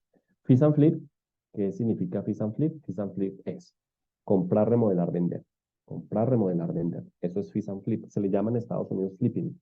Comprar, remodelar, vender. Entonces, hay mucha gente que hace negocios con flipping.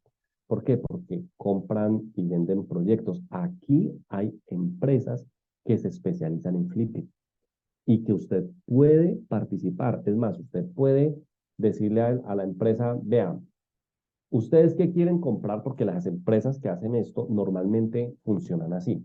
Dicen, estos son los bienes que queremos comprar porque les vemos oportunidades. Estos son los bienes. Entonces la lista de bienes son casas de tanto, vale tanto para la compra. Entonces usted la compra, ellos la remodelan y ellos la venden. Y usted les paga la comisión por ellos haber hecho la remodelación y la venta y usted se queda con el resto.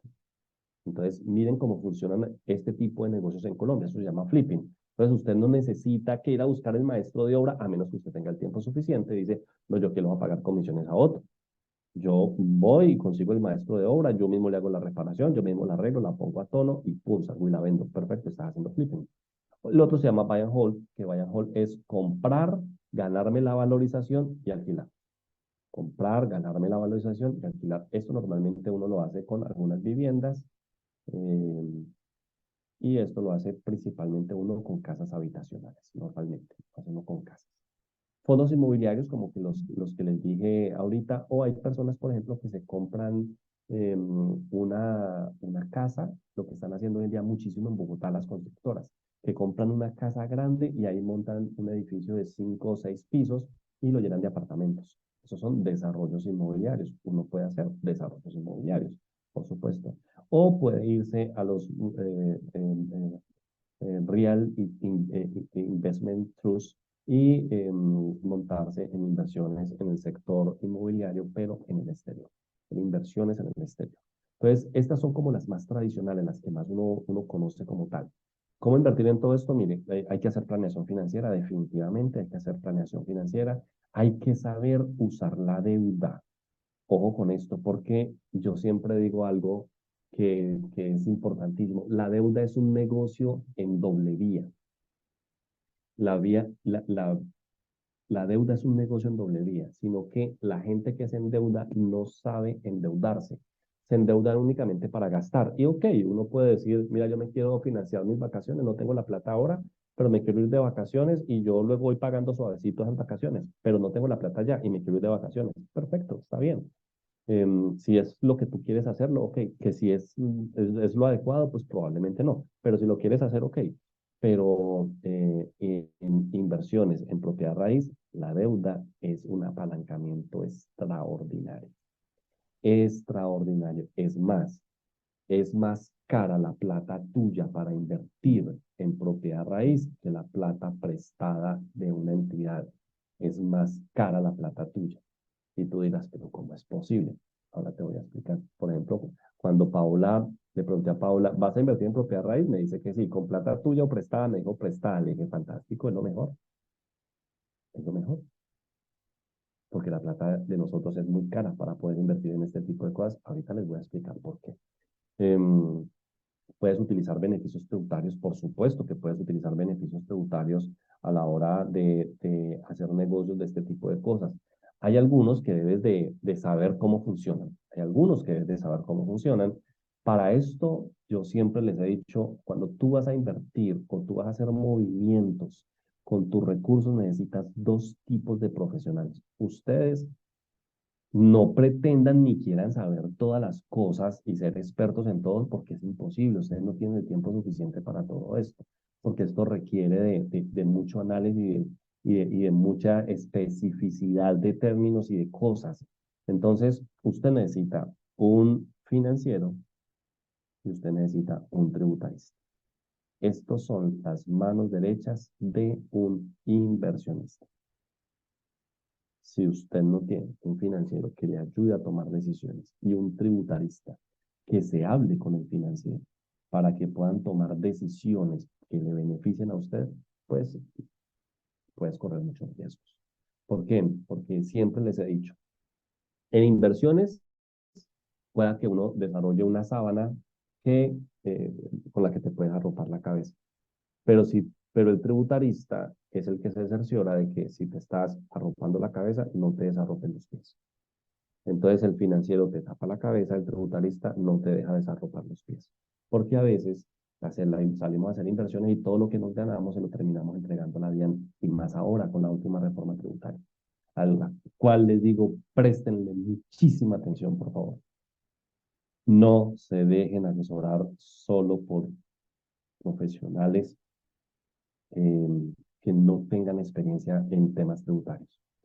No se dejen asesorar por profesionales que no tengan experiencia. Busque tributaristas, porque este de verdad es un tema muy complicado y más para ustedes, donde seguramente la DIAN, por el nivel de ingresos que ustedes manejan, ya tiene los ojos puestos sobre ustedes. Así que ojo con este tipo de cosas. Y algo importantísimo es que hay que entender cómo funcionan los mercados y en esto hay muchísimo en el tema de inversiones en propiedad raíz. Hay muchísimo. Ahora, aquí donde está, donde les decía ahorita, es bueno adquirir propiedad raíz para alquilar o para vender. Y yo siempre les he dicho, miren, lo mejor que usted puede hacer es negocios de entrada y salida rápida, entrada y salida rápida. Hay negocios que usted puede hacer, como les digo, de alquiler, pero esos negocios de alquiler ojalá sean casas, no sea en apartamentos, sino en casas. ¿Por qué? Porque es que en casa usted puede tumbar, colocar, poner de todo. En un apartamento no. Tú puedes comprarte un apartamento de 300 millones, una casa de 300 millones. Si quieres otro apartamento de esos mismos, necesitas otros 300 millones. Si tú quieres otra casa, no necesitas 300 millones, sino por ahí 150. Tiras una terraza y haces la otra. Mientras en el otro necesitaste 600 millones, en este necesitaste 450. Entonces, para que lo tengan en cuenta ustedes. Los beneficios que usted puede tener al meterse en este tipo de procesos, pues lógicamente son financieros, porque usted va a ver retornos, lógicamente, tributarios. ¿Por qué? Porque usted va a tener beneficios tributarios si usted pide créditos de vivienda, entonces usted va a tener beneficios tributarios, por supuesto, que se va a poder descontar las cuotas que usted está pagando, principalmente el tema de intereses los puede descontar de su declaración de renta. Wilson, ¿cómo es mejor? ¿A través de leasing o a través de créditos de vivienda? Todo depende de cuánto está su patrimonio. Si usted está cerca de los 3.000 millones de pesos, hágalo a través de leasing. Si no está ni cerca de 3.000 millones en patrimonio, hágalo a través de créditos hipotecarios. Wilson, ¿y cómo maneja uno eso en su tema tributario, el tema del patrimonio? Si yo, por ejemplo, me compro una casa de 1.000 millones de pesos, pero es en leasing en el que no soy dueño de la casa, entonces yo estoy pagando, pero estoy pagando ¿qué? Si yo al final es que compro. Eso es manejo tributario. Y tu tributarista lo debe saber, debe colocarte una plata, lógicamente, darle entrada al patrimonio y darle entrada al pasivo. Si todo lo que tienes, todo lo debes, entonces no tienes nada. Entonces, estos son movimientos tributarios. Ojo con ese tipo de cosas. A medida que vas pagando, va disminuyendo el pasivo, va aumentando el patrimonio. Entonces, ojo con ese tipo de cosas. Eso es manejo tributario y eso lo debe de saber tu contador. Y aquí está la clave. Y es cómo es mejor apalancarme, cómo es mejor. ¿Me apalanco a través de mi propia plata o busco un crédito para poder hacer negocios en propiedad raíz? Yo le digo, mire, definitivamente para Wilson Valencia, es mejor apalancarse, por supuesto, es mejor apalancarse. Eh, Compro una casa, ejemplo, aquí hay un ejemplo. Voy a comprar una casa con o sin deuda. ¿Cuál es la mejor opción? Pues compro un apartamento que me vale 100 millones de pesos y en un año lo voy a vender, en un año, lo voy a vender en 120 millones de pesos o 120 pesos. ¿Cuánto es la expectativa de rentabilidad en este negocio? Pues este negocio está apuntándole a la rentabilidad por valorización, que les quede muy claro. Entonces yo entro con 100 y en un año salgo con 120. Si yo veo las alternativas, yo digo, puedo hacerlo sin deudas, es decir, con recursos propios, o lo voy a hacer con deudas, es decir, con crédito. ¿Cuál de las dos opciones es mejor? Pues algunos dirían, no, pues es mejor con tu plata. Coge tu plata, pues ¿para qué le vas a pagar intereses a una entidad financiera? Coge tu plata y coge los 100 millones de pesos y llévate la rentabilidad completica. Pues sí, ese es el análisis que uno normalmente haría y es un análisis sano. Claro, uno dice, pues ¿para qué le va a pagar plata a otro si yo me puedo evitar los intereses? Entonces ahí le puse a ganar plata a otro. Espera un momentico. Aquí va. Síganme en este ejercicio, por favor. Compro en 100, vendo en 120 en un año. Sin deuda, estoy cogiendo mi plata completa, 100 millones, estoy cogiendo mi plata, 100 millones, y los dejé un año puestos allá, los vendí luego en este precio. ¿Cuánto me gané? ¿Cuánta fue la rentabilidad? El 20%. Fantástico. Ahora, con crédito, no con recursos propios, sino con crédito. Suponga que usted dice, no voy a meter 100, voy a meter 20 míos y le voy a pedir 80 a esta entidad que me presta esta plata. Entonces yo me voy a apalancar realmente con la entidad, no lo voy a hacer yo. Yo no voy a sacar toda mi plata. Entonces, este más este, pues son los 100 millones de pesos que yo necesito para comprar. Entonces, compro en 100 con 20 míos, que es el 20% del valor del bien inmueble, pedí 80 y en un año igual vendí exactamente lo que me tenía que vender, que era en 120. Ahora revisemos cómo funciona para que lo tengamos en cuenta. Cuando recibo los 120 millones de pesos, pues al primero que le pago es a la entidad que me prestó los 80. Entonces, le pago los 80, aunque ya ha pasado un año y has estado pagando las cuotas y en algo ha bajado el capital, en alguito, así sea 1 millón, 2 millones, pero ha bajado el capital, por supuesto. Entonces, usted paga el crédito de 80. ¿Cuánto le queda? 80, 120 menos 80, le quedan 40. Por supuesto, este es el valor que va quedando.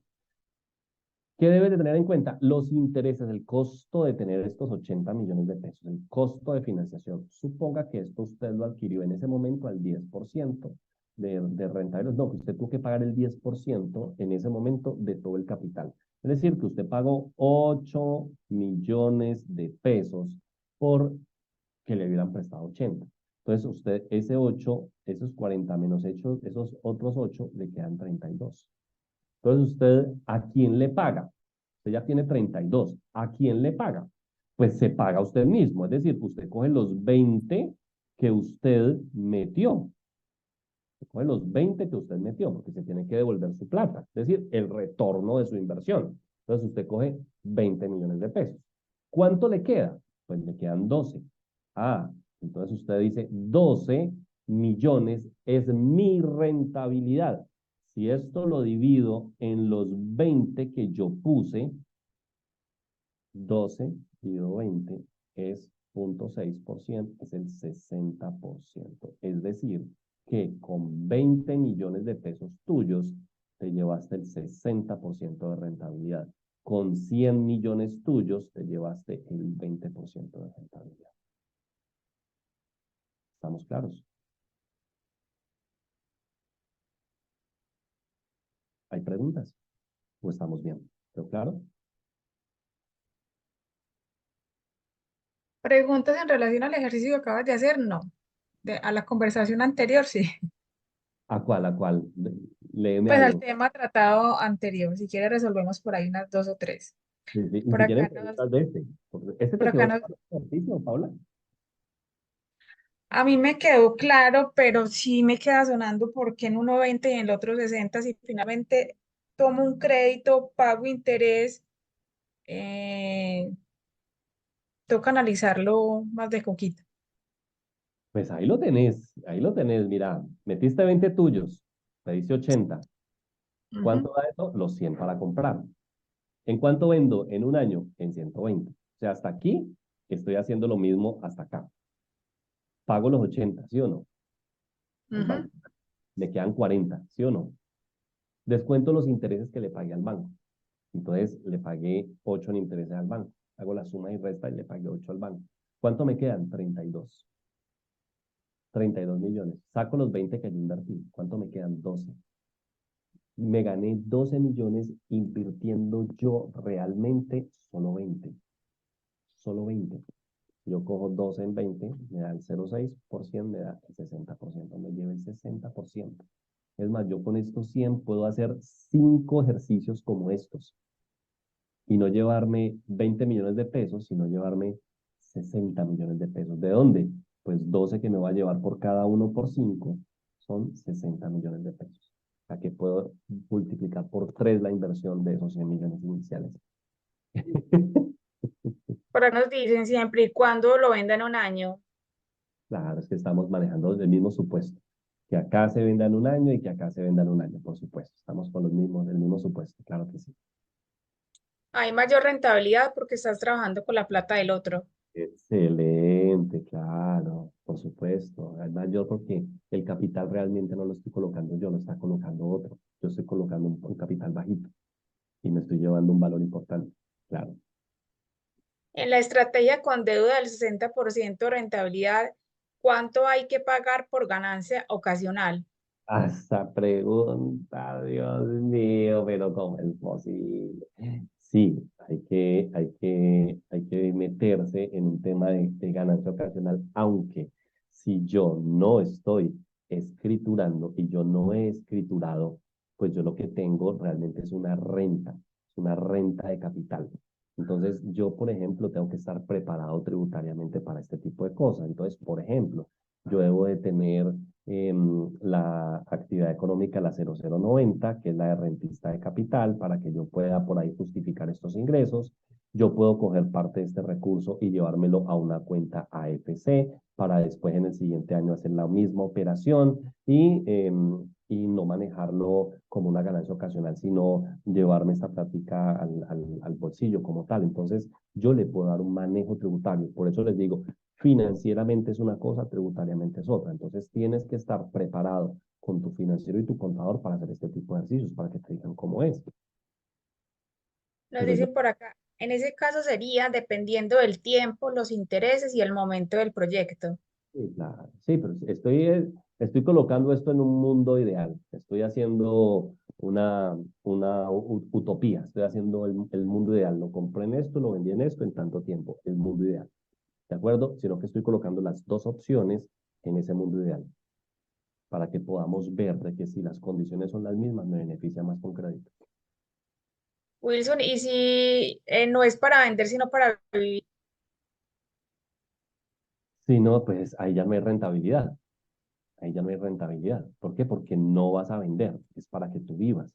Entonces, si tú vas a vivir, pues ojalá el costo financiero sea lo más bajito para ti. Es decir, que tú puedas tener una tasa de rentabilidad, de interés bajita y que ojalá no tengas que financiarte con tanta plata para que tu costo financiero sea más bajito. Pero también tienes que verlo con algo. Ejemplo, Paola vive en un apartamento de 400 millones de pesos y paga 3 millones de pesos por ese alquiler. Paola debería comprar casa. Paola debería estar comprando casa. ¿Por qué? Por el análisis que les hice ahorita. A ver si lo tengo por acá. Por el análisis, si está pagando 3 millones de pesos, está pagando muy por encima de lo que debería de pagar. Es más, ella debería de pagar una cuota que esté cerca de este valor que esté aquí. O sea que ella debería de tener un capital como mínimo para que esa cuota inicial sea un valor y el crédito hipotecario sea otro y ese hipotecario sea una suma tal que al hacer la cuota, la determinación de la cuota, sea esta que está aquí. Entonces ella dice, listo, ¿cuánto debo de pedir? Ah, debo de pedir tanta plata, tanto tiempo para que esto me dé este valor que está aquí. ¿Cuánto debo de tener ahorrado? Entonces ahí está tu cuota inicial. Es decir, todo tiene que ver con todo, Pablo.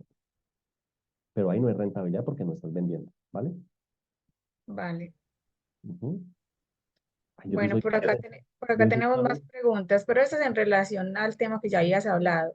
Paola, vení, yo Datos sí estoy claro en esas respuestas o estoy enredando demasiado. sí, ¿Sí enredo demasiado? no, fuiste claro. Bueno, está bien, ok, gracias. Ok, Bueno, por acá nos dicen datos de rentabilidad de esos fondos en el año 2023, cuando estabas hablando sobre rentabilidad. no, tuvieron desvalorizaciones. 2023 fueron desvalorizaciones, no fueron rentabilidades. Todos los fondos inmobiliarios, la gran mayoría, algunos, por ejemplo, estuvieron al 16, algunos que han sido muy buenos, que es que también hay que ver fondos en que invierten. Entonces, por ejemplo, fondos muy buenos son, por ejemplo, el PEI en Colombia invierte en centros comerciales principalmente, en centros comerciales. Entonces, pues ustedes ven que los centros comerciales mantienen atiborrados y si son centros comerciales buenos, grandes, de harta circulación de personas, pues quiere decir de que eso va a tener garantía de ocupación al 100%. El PEI tiene ese tipo de cosas. Funciona mucho con centros comerciales y centros comerciales de gran tamaño y gran reputación. Entonces, prácticamente allí como que no hay algo que se llama vacancia, porque la vacancia afecta ¿Qué es la vacancia? Pues que esté desocupado y que no produzca nada. Pero los centros comerciales, el local tiene que pagar una administración, esté ocupado o no esté ocupado, esté ocupado o no esté ocupado. Entonces, eso de cierta forma beneficia a los fondos, pero muchos fondos, por ejemplo, que hacen opciones que se llaman TIF, opciones TIF, que son con oficinas y ese tipo de cosas, sí estuvieron re mal, muy, muy mal.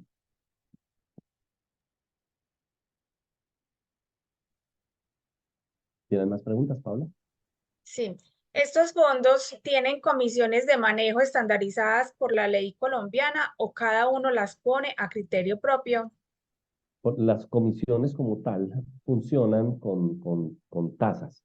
Esto es diferente al del sector inmobiliario, a las oficinas o negocios inmobiliarios, empresas que se dedican a la compra y venta de bienes o administración de bienes y todo ese tipo de cosas funcionan diferentes.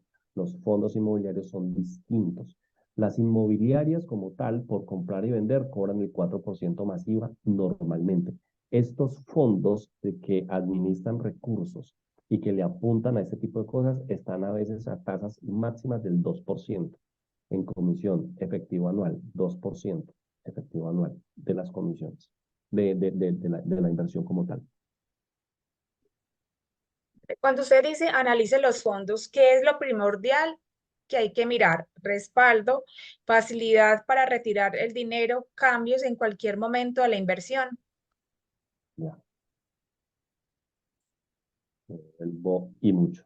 Aquí están. Primero que ojalá ese fondo te dé dividendos. ¿De acuerdo? ¿Qué es dividendos? Una partecita de la rentabilidad de ese fondo. Una partecita de la rentabilidad del fondo. Lo segundo, que sus arrendatarios sean de verdad confiables, que sean confiables. Y tercero, que sus activos en lo que ellos invierten estén en zonas específicas que sean de verdad privilegiadas, que sean de verdad privilegiadas. Eso es lo que uno mira. Si uno tiene arrendatarios confiables, y estoy en zonas privilegiadas y eso me da dividendos, yo puedo analizarlo y decir, este me gusta, este me gusta, esta alternativa me gusta y puedo entrar allí. ¿Hay más preguntas?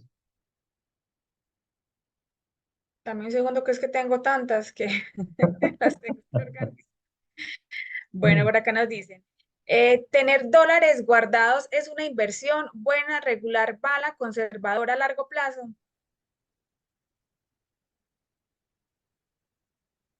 Dólares guardados. El tema es Sí, cuándo compraste los dólares.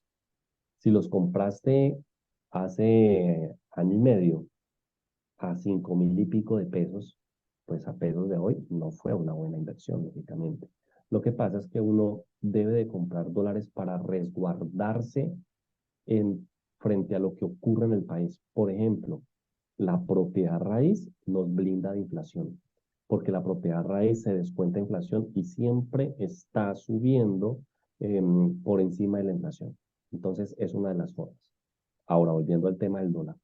El tema del dólar no es para que yo compare peso, dólar, peso, dólar, peso, dólar. No, es para que yo tenga la oportunidad de que si voy a hacer algún viaje, alguna cosa, yo no esté sometido a la volatilidad de la moneda.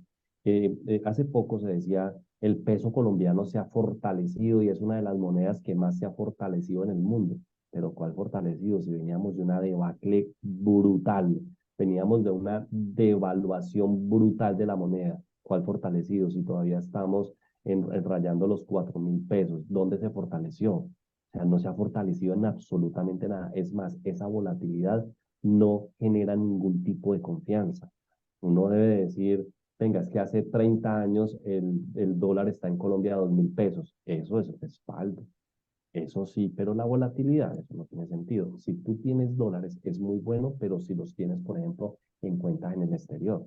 Si tú te abres una cuenta de inversiones en dólares por fuera del país, eso sí es una muy buena alternativa, pero tenerlos aquí, pues no sé hasta dónde realmente puede ser una muy buena idea, no creo. Pero si tú te abres una cuenta de inversiones en el exterior, así sea para un CDT, que tú abres una cuenta en dólares con 5.000 dólares por fuera del país, con 10.000 dólares tienes un CDT, con 30.000 dólares tienes una cuenta de inversión. En Miami con $50.000 tienes en la bolsa de Nueva York o en Luxemburgo recursos, así que, pues, pero tener dólares para tenerlos en la casa, ¿qué vas a hacer con ellos? ¿Cuándo los compraste? ¿Qué esperas con ellos? Normalmente el dólar se mueve a razón de a una tasa del 20, o es el 20 hacia arriba o es el 20 hacia abajo, pero ahí se mueve en esa tasa, 20 hacia arriba, 20 hacia abajo, ahí es donde se puede mover la moneda de nuestro peso colombiano. Ahora, el tema es, ¿el dólar está caro o está barato ahora? ¿Está caro o está barato? Yo no puedo decir que el dólar esté caro o esté barato viendo solamente nuestra moneda. Tengo que ver los pares económicos de nuestro país. ¿Quiénes son nuestros pares económicos? Brasil, Perú, México y Chile. Son nuestros 4 pares en la economía. Entonces nosotros tenemos que equipararnos y ver ellos a cuánto tienen el precio del dólar y nosotros haciendo una conversión, ver si estamos similares a ellos. Estuvimos muy por encima y hoy en día estamos un poquito por debajo. Es decir, sí se ha fortalecido nuestra moneda, estamos un poquito por debajo de los demás, excepto Perú, que Perú tiene una política cambiaria distinta, pero no es que nuestra moneda se haya fortalecido, todo lo contrario. O sea, tuvimos una debacle gigantesca y ahorita estábamos recuperándonos. ¿Tienes más ¿Qué preguntas? opción es mejor para la compra de vivienda, utilizando leasing o crédito hipotecario? Ah, qué pregunta tan buena. Excelente pregunta. Tiene sus más y tiene sus menos. El leasing habitacional para mí siempre ha sido una estrategia tributaria de patrimonio. Siempre ha sido una estrategia tributaria de patrimonio. Siempre. No ha sido una estrategia para tener vivienda y beneficiarme de la tasa de interés o beneficiarme del cupo del crédito. Con leasing tienes un crédito más barato, lógicamente. ¿Por qué? Porque el bien no es tuyo, el bien es de la entidad financiera. Pues tú estás pagando un arrendamiento, el bien no es tuyo. Entonces, pues nunca ha sido tuyo. Tú dejas de pagar 3, 4 meses y te sacan de allí. Entonces, ¿por qué? Porque el bien no es tuyo. Eh, y te prestan un monto más alto. Te pueden prestar hasta el 90%. Entonces tienes el 10, te pueden prestar hasta el 90 a una tasa más bajita, pero el bien no es tuyo. Por el otro lado, el bien es tuyo, definitivamente. El bien es tuyo, es tu propiedad. Tu propiedad tienes la tasa un poquito más alta porque el bien es tuyo. Está hipotecado, pero el bien es tuyo y el bien lo puedes proteger legalmente. Por eso, bueno, no me quiero meter en eso, porque son temas legales, pero tú lo puedes proteger para que si en algún momento dejas de pagar, no voy a hablar de eso. Entonces, te apalancas hasta el 70%, no hasta el 90%, pero el bien es tuyo. ¿De acuerdo? Entonces, cuando uno está cerca a los 3.000 millones de pesos, que es el tope de impuestos para el tema de impuesto al patrimonio, de 3.053 millones de pesos, pues uno adquiere por leasing. Si uno está lejos de ese valor, pues uno adquiere con hipotecario. Diferencia para mí sustancial. Con leasing tienes una deuda. Con hipotecario tienes vivienda y deuda. Con leasing tienes deuda. Con hipotecario tienes una vivienda y tienes deuda. Aquí solo deuda. Aquí casa y deuda.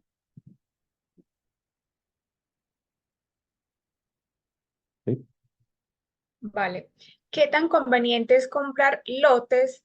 ¿Cómo saber si son terrenos legales? Estudio de títulos. Por supuesto, hay que hacerle un estudio de títulos, hay que buscarse con las, ¿cómo se llama? Las oficinas de registro y hacer un estudio de títulos para poder hacerle la huella. Y no solamente las oficinas de registro, sino también ir y buscar en algunas registradurías y revisar que no tenga anotaciones esas viviendas como tal. Entonces, ¿por qué? Porque es que a veces en el estudio de títulos dice una cosa en la oficina de registro, pero en las notarías puede tener algunas alertas que no llegan a las oficinas de registro. Entonces, tienes que contener las dos fuentes de información y hacerle, como te digo, un análisis, un estudio de títulos. Que tú, por ejemplo, yo puedo aparecer como dueño de mi casa en el certificado de tradición, pero resulta que en la notaría, yo tengo mi casa aparece en la notaría, pero yo le tengo una alerta a mi casa que es un usufructo vitalicio del bien en favor de mi mamá. Y la oficina de registro no lo sabe, pero la notaría sí. Entonces, yo no puedo vender esa casa. no la puedo vender. Y resulta de que algunas personas dicen, no, mire que sí, ese es el dueño, ¿no? Me la va a vender. Y resulta de que no, porque tiene anotaciones. O puede estar en un fideicomiso. Entonces hay que hacer el estudio de títulos. Wilson, ¿tenemos más tema para abordar o ya estamos finalizando para hacerte las últimas Hay preguntas? muchas preguntas todavía. Sí, un poquito. Bueno, ok. Investigar antes de comprar siempre es importantísimo, mire, importantísimo. Yo les recomiendo de verdad el acercarse a este tipo de inversiones en propiedad raíz. Para mí ha sido bueno y seguirá siendo bueno. Los dos grandes negocios que han hecho crecer a los grandes capitalistas de este mundo, bueno, hoy en día es la tecnología. Pero los dos grandes negocios tradicionales que hicieron crecer a los multimillonarios de este mundo fue el sector financiero y el sector de la propiedad raíz. Quien se mete con negocios de propiedad raíz normalmente le va muy, muy bien, pero sí lo sabe hacer. Entonces, investigue antes de comprar. Entonces, mire, por ejemplo, la ubicación de los inmuebles, la constructora que está responsable, los diseños, las amenidades, las cosas que tiene, los medios de pago, todo. Haga la debida diligencia, haga un due diligence, la debida diligencia. Mire, por ejemplo, aspectos claves. Por ejemplo, cómo está la economía, la población, las tendencias, las tasas de vacancia. Mire los lugares o la ubicación donde está ese bien inmueble que usted quiere. Es decir, haga todo un análisis completo si lo que usted quiere es hacer negocios directamente, que es el que a mí no me gusta. El que a mí no me gusta. Si usted quiere que otro piense por usted, entonces metas en un fondo inmobiliario con menos dinero, las viviendas no son de usted, sino que usted va detrás de una rentabilidad que producen esas viviendas. Es válido, absolutamente válido también. Entonces ya usted por ahí lo puede mirar. ¿Cómo usted valora el tema de las viviendas? Aquí está, que se los puse ahorita. A través de algo que se llama el cap rate, que ya se los mostré, es coger la tasa que normalmente produce, ver el valor que está generando, que vale el bien inmueble y de ahí usted se da cuenta cuánto deberías de alquilarlo como tal. Eso sí, como yo les digo, la propiedad raíz produce realmente dinero es cuando se valoriza y usted absorbe la valorización. Ahora, ojo con lo que yo les voy a decir, que les tengo un dato que es importante que ustedes lo tengan en cuenta. Cuando usted va a vender, ahora eso es el real estate, ya les dije, aquí va. Hay unos impuestos que usted debe de pagar cuando usted vende los bienes inmuebles. Por ejemplo, los gastos notariales, que es el 0,54% del valor del bien. Esto va mitad y mitad, es decir, usted paga el 0,27%. Hay una ganancia ocasional que si usted se queda 2 años con el bien inmueble, es una ganancia ocasional. Si usted no se queda con el bien inmueble por 2 años, pues va a tener hay una renta líquida. Entonces va a ser muchísimo más complicado a menos de que usted, por ejemplo, coja ese recurso y lo meta a una cuenta AFC obligatoriamente para comprar una vivienda de mayor valor y así usted puede evitarse impuestos como tal. O usted puede quedarse más de 2 años con una ganancia ocasional y lo que usted puede hacer es una actualización de su bien inmueble. Para este año la actualización en la 12%, que usted lo debe aprovechar. Wilson, yo tengo unos bienes inmuebles, yo los declaro en mi declaración de renta, pero todos los tengo a valor de catastral, o el valor de impuesto predial, o el valor en el que yo compré en ese tiempo. Yo no lo he actualizado. Wilson, ¿yo debería actualizarlo? Por supuesto que sí, siempre y cuando no estén por encima de los 3.000 y pico millones de pesos, y yo pienso de que sí, aunque pues el impuesto de los 3.000 millones de pesos es de 3.000 en adelante y es el 0,5%, tampoco es que sea demasiado alto, pero que sí vale la pena de que los actualices. ¿Sabes por qué? Porque a la hora de venderlo, allí vas a tener una ganancia ocasional altísima y ahí necesitas a tu tributarista que te haga una actualización conforme al artículo 71 del Estatuto Tributario, el 71 a 73 del Estatuto Tributario. Entonces, ojo con ese tipo de cosas. No esté declarando bienes por valores catastrales. Llévelos a valores comerciales por si de pronto después va a vender, no vaya a tener problemas con la ganancia ocasional. Ahora, retención en la fuente. Las retenciones en la fuente es un impuesto, es el 1% del valor comercial, del valor de la venta como tal, que yo te recomiendo una cosa. tú te puedes evitar. Esto a veces no se lo dicen a ustedes los contadores, a veces no se lo dicen, pero resulta de que tú puedes ahorrarte hasta el 10% de el valor que vas a pagar por ese uno, eh, por todo el tiempo que tuviste la vivienda, si la vas a vender, para que tu retención sea más bajita, para que tu retención sea más bajita. Es el decreto 1625 del año 2016. Dígaselo a su contador, dígaselo a su tributarista y cuando usted vaya a firmar documentos y le van a cobrar esa retención del 1%, dígale al notario, lleve una carta, debe llevar las escrituras públicas originales y decirle al notario, mire, yo soy el propietario de esta vivienda y quiero que me apliques, por favor, el decreto 1625 del año 2016 para disminuir en un 10% ese uno que me vas a cobrar. Ejemplo, si el uno es 10 millones de pesos, pues el 10% es 1.000.000, te vas a ahorrar 1.000.000 de pesos. ¿A qué es platica? Pues claro que es platica, por supuesto. Y esto no te lo dicen normalmente, ¿no? Es para que lo sepas que uno puede hacer algunas cositas, pero para eso necesitas planeación, por supuesto. Usted puede saber cuánto avalúa, cuánto está su avalúo catastral en este momento, por supuesto, en cuánto está valorizado sus bienes inmuebles, por supuesto. Mira, aquí hay una plataforma que se llama Finco, que se la recomiendo, que usted puede ver más o menos en el sector en donde usted tiene sus viviendas, en cuanto más o menos están esas viviendas. Es decir, puede ver el valor de mercado. Usted puede ver los valores de mercado. Entonces, usted puede saber más o menos en cuánto está. Esto aplica para Bogotá y Medellín, para que lo tengas muy en cuenta. Entonces, para que le eches una miradita en cuanto más o menos está tu propiedad raíz. Aplica un modelo financiero que te permita ver la película completa, como yo te digo, desde que compraste hasta que vendiste, cuánto fueron las rentabilidades. Las propiedades en el exterior, como les digo, es un poquito delicado por los formatos que hay que llenar hoy en día, que yo les recomiendo, pero pues que es importante que tú lo revises. Entonces, eh, todo hasta acá. No sé si tenemos ahora sí preguntas. Paola, hola. Dale rápidamente para ir finalizando porque ya llevamos 2 horas, entonces, muchas preguntas, pero bueno, para que le podamos colaborar a todos los asociados que tienen la duda y la pregunta. ¿Cuál es el fondo inmobiliario en Colombia que usted recomienda para comenzar a invertir como principiante y cuánto dinero recomienda invertir en un primer momento? Ah, es que meterme a recomendarte puntualmente. A mí me gusta el Pay, por ejemplo. A mí me gusta el Pay. Y el Pay lo puedes hacer a través de fondos de pensiones voluntarios. Por ejemplo, Colfondos es un fondo de pensión voluntaria que tiene opciones en el Pay. Hay uno que a mí me encanta muchísimo que se llama Alianza Fiduciaria, que ellos tienen portafolios Pay, pero lo sacan muy puntuales. Mientras con Colfondos sí tienes. Y puedes invertir con valores muy chiquitos, muy chiquitos. Pero no me digas que te recomiende porque no sé, ya necesito más información.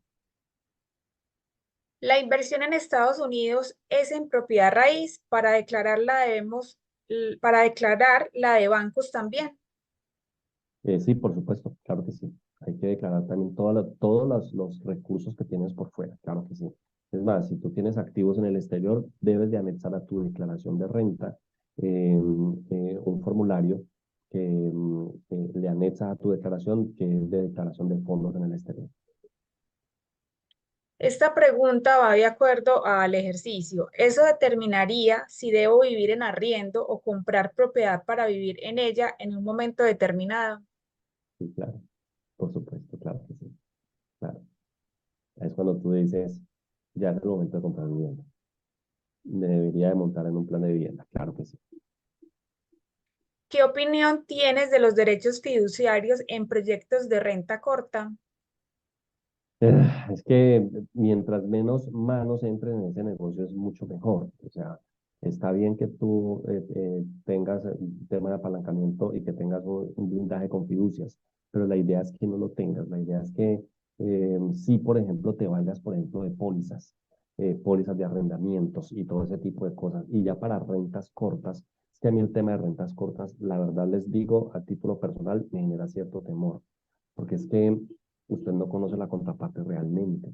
Usted no sabe para qué le están alquilando el bien inmueble y usted es responsable. Si llega a haber un ilícito dentro de su bien inmueble, usted como dueño tiene responsabilidad mancomunada.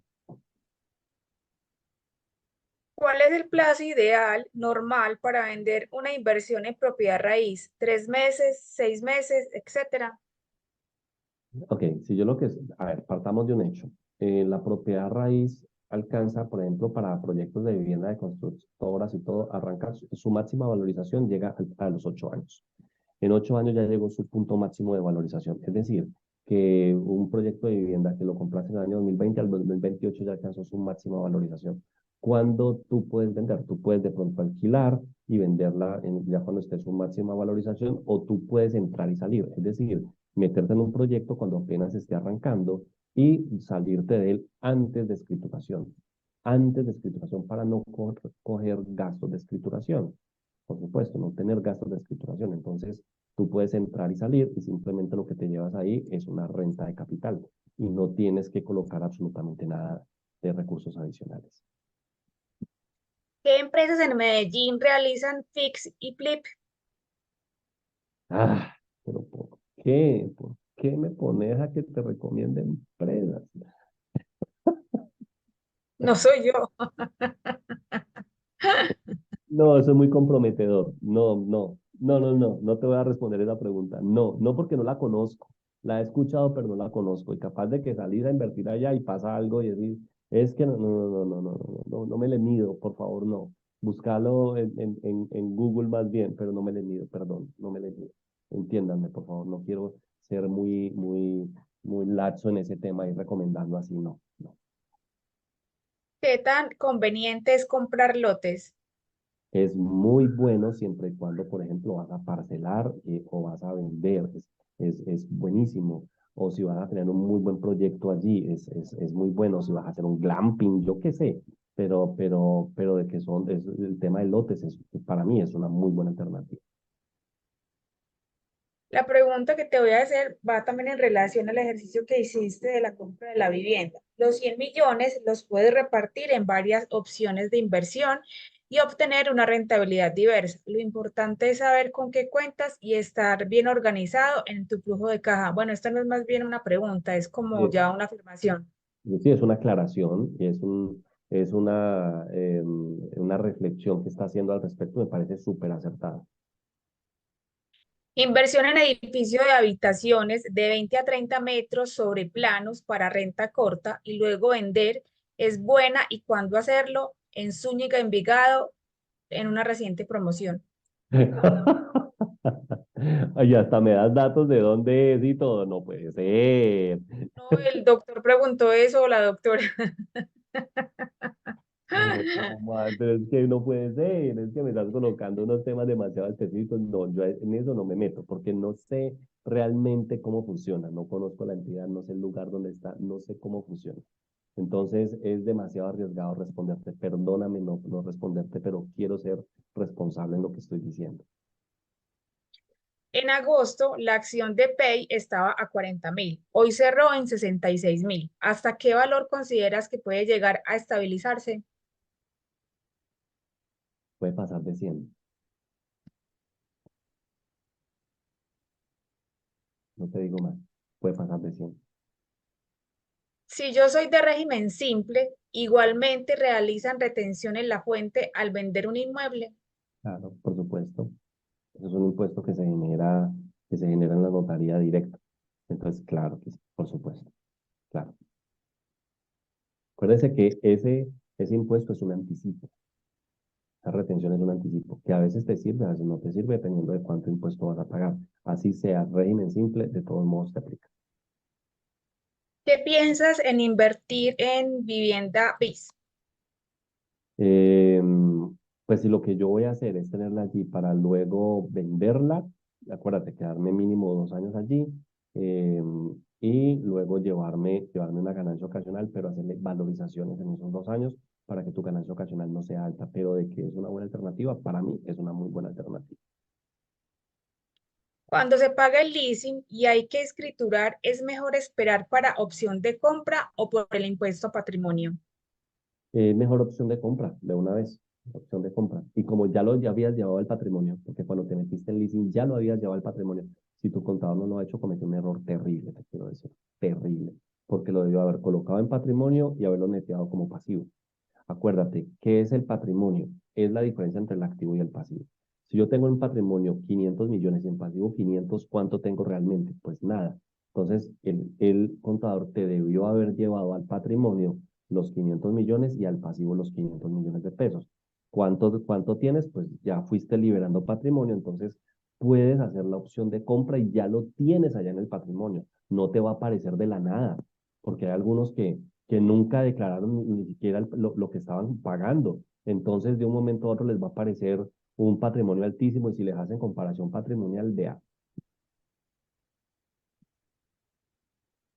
Vale, Wilson, no tenemos más preguntas por la noche de hoy. Esperamos haber aclarado todas las dudas e inquietudes de los asociados. Se nos fue un poco más de tiempo, pero realmente es un tema de muchas preguntas, de mucho interés para todos, entonces ya te podrás imaginar. Hola, vení, ¿siempre es conmigo que me cosen las preguntas o es con todo el mundo? Porque es que qué mano de preguntas y todas difíciles, fueran fáciles. Eso depende del tema realmente, Ok, muy bien. del tema que estemos tratando. Ok. Entonces, este es un tema demasiado interesante. Como lo pueden ver, pues tenemos como muy buena acogida y pues a raíz de todas las preguntas nos podemos dar cuenta que realmente es del interés de todos. Les voy a enviar una herramienta de planeación financiera a todos, ¿vale? Para que hagan la planeación financiera del año 2024 completica. Aprovechen que estamos arrancando apenas año y les va a servir para que puedan visualizar las oportunidades que pueden tener, ¿vale? Vale, muchísimas gracias. Desde el Comité de Educación agradecemos la asistencia al encuentro virtual del día de hoy. Esperamos que la charla haya sido del interés y el agrado de todos. A ti, Wilson, también muchísimas gracias por acompañarnos y por brindarnos tan valiosa información. Muy Bueno, buenas noches para todos, descansen y nuevamente muchísimas gracias por la asistencia y a ti, Wilson, por acompañarnos.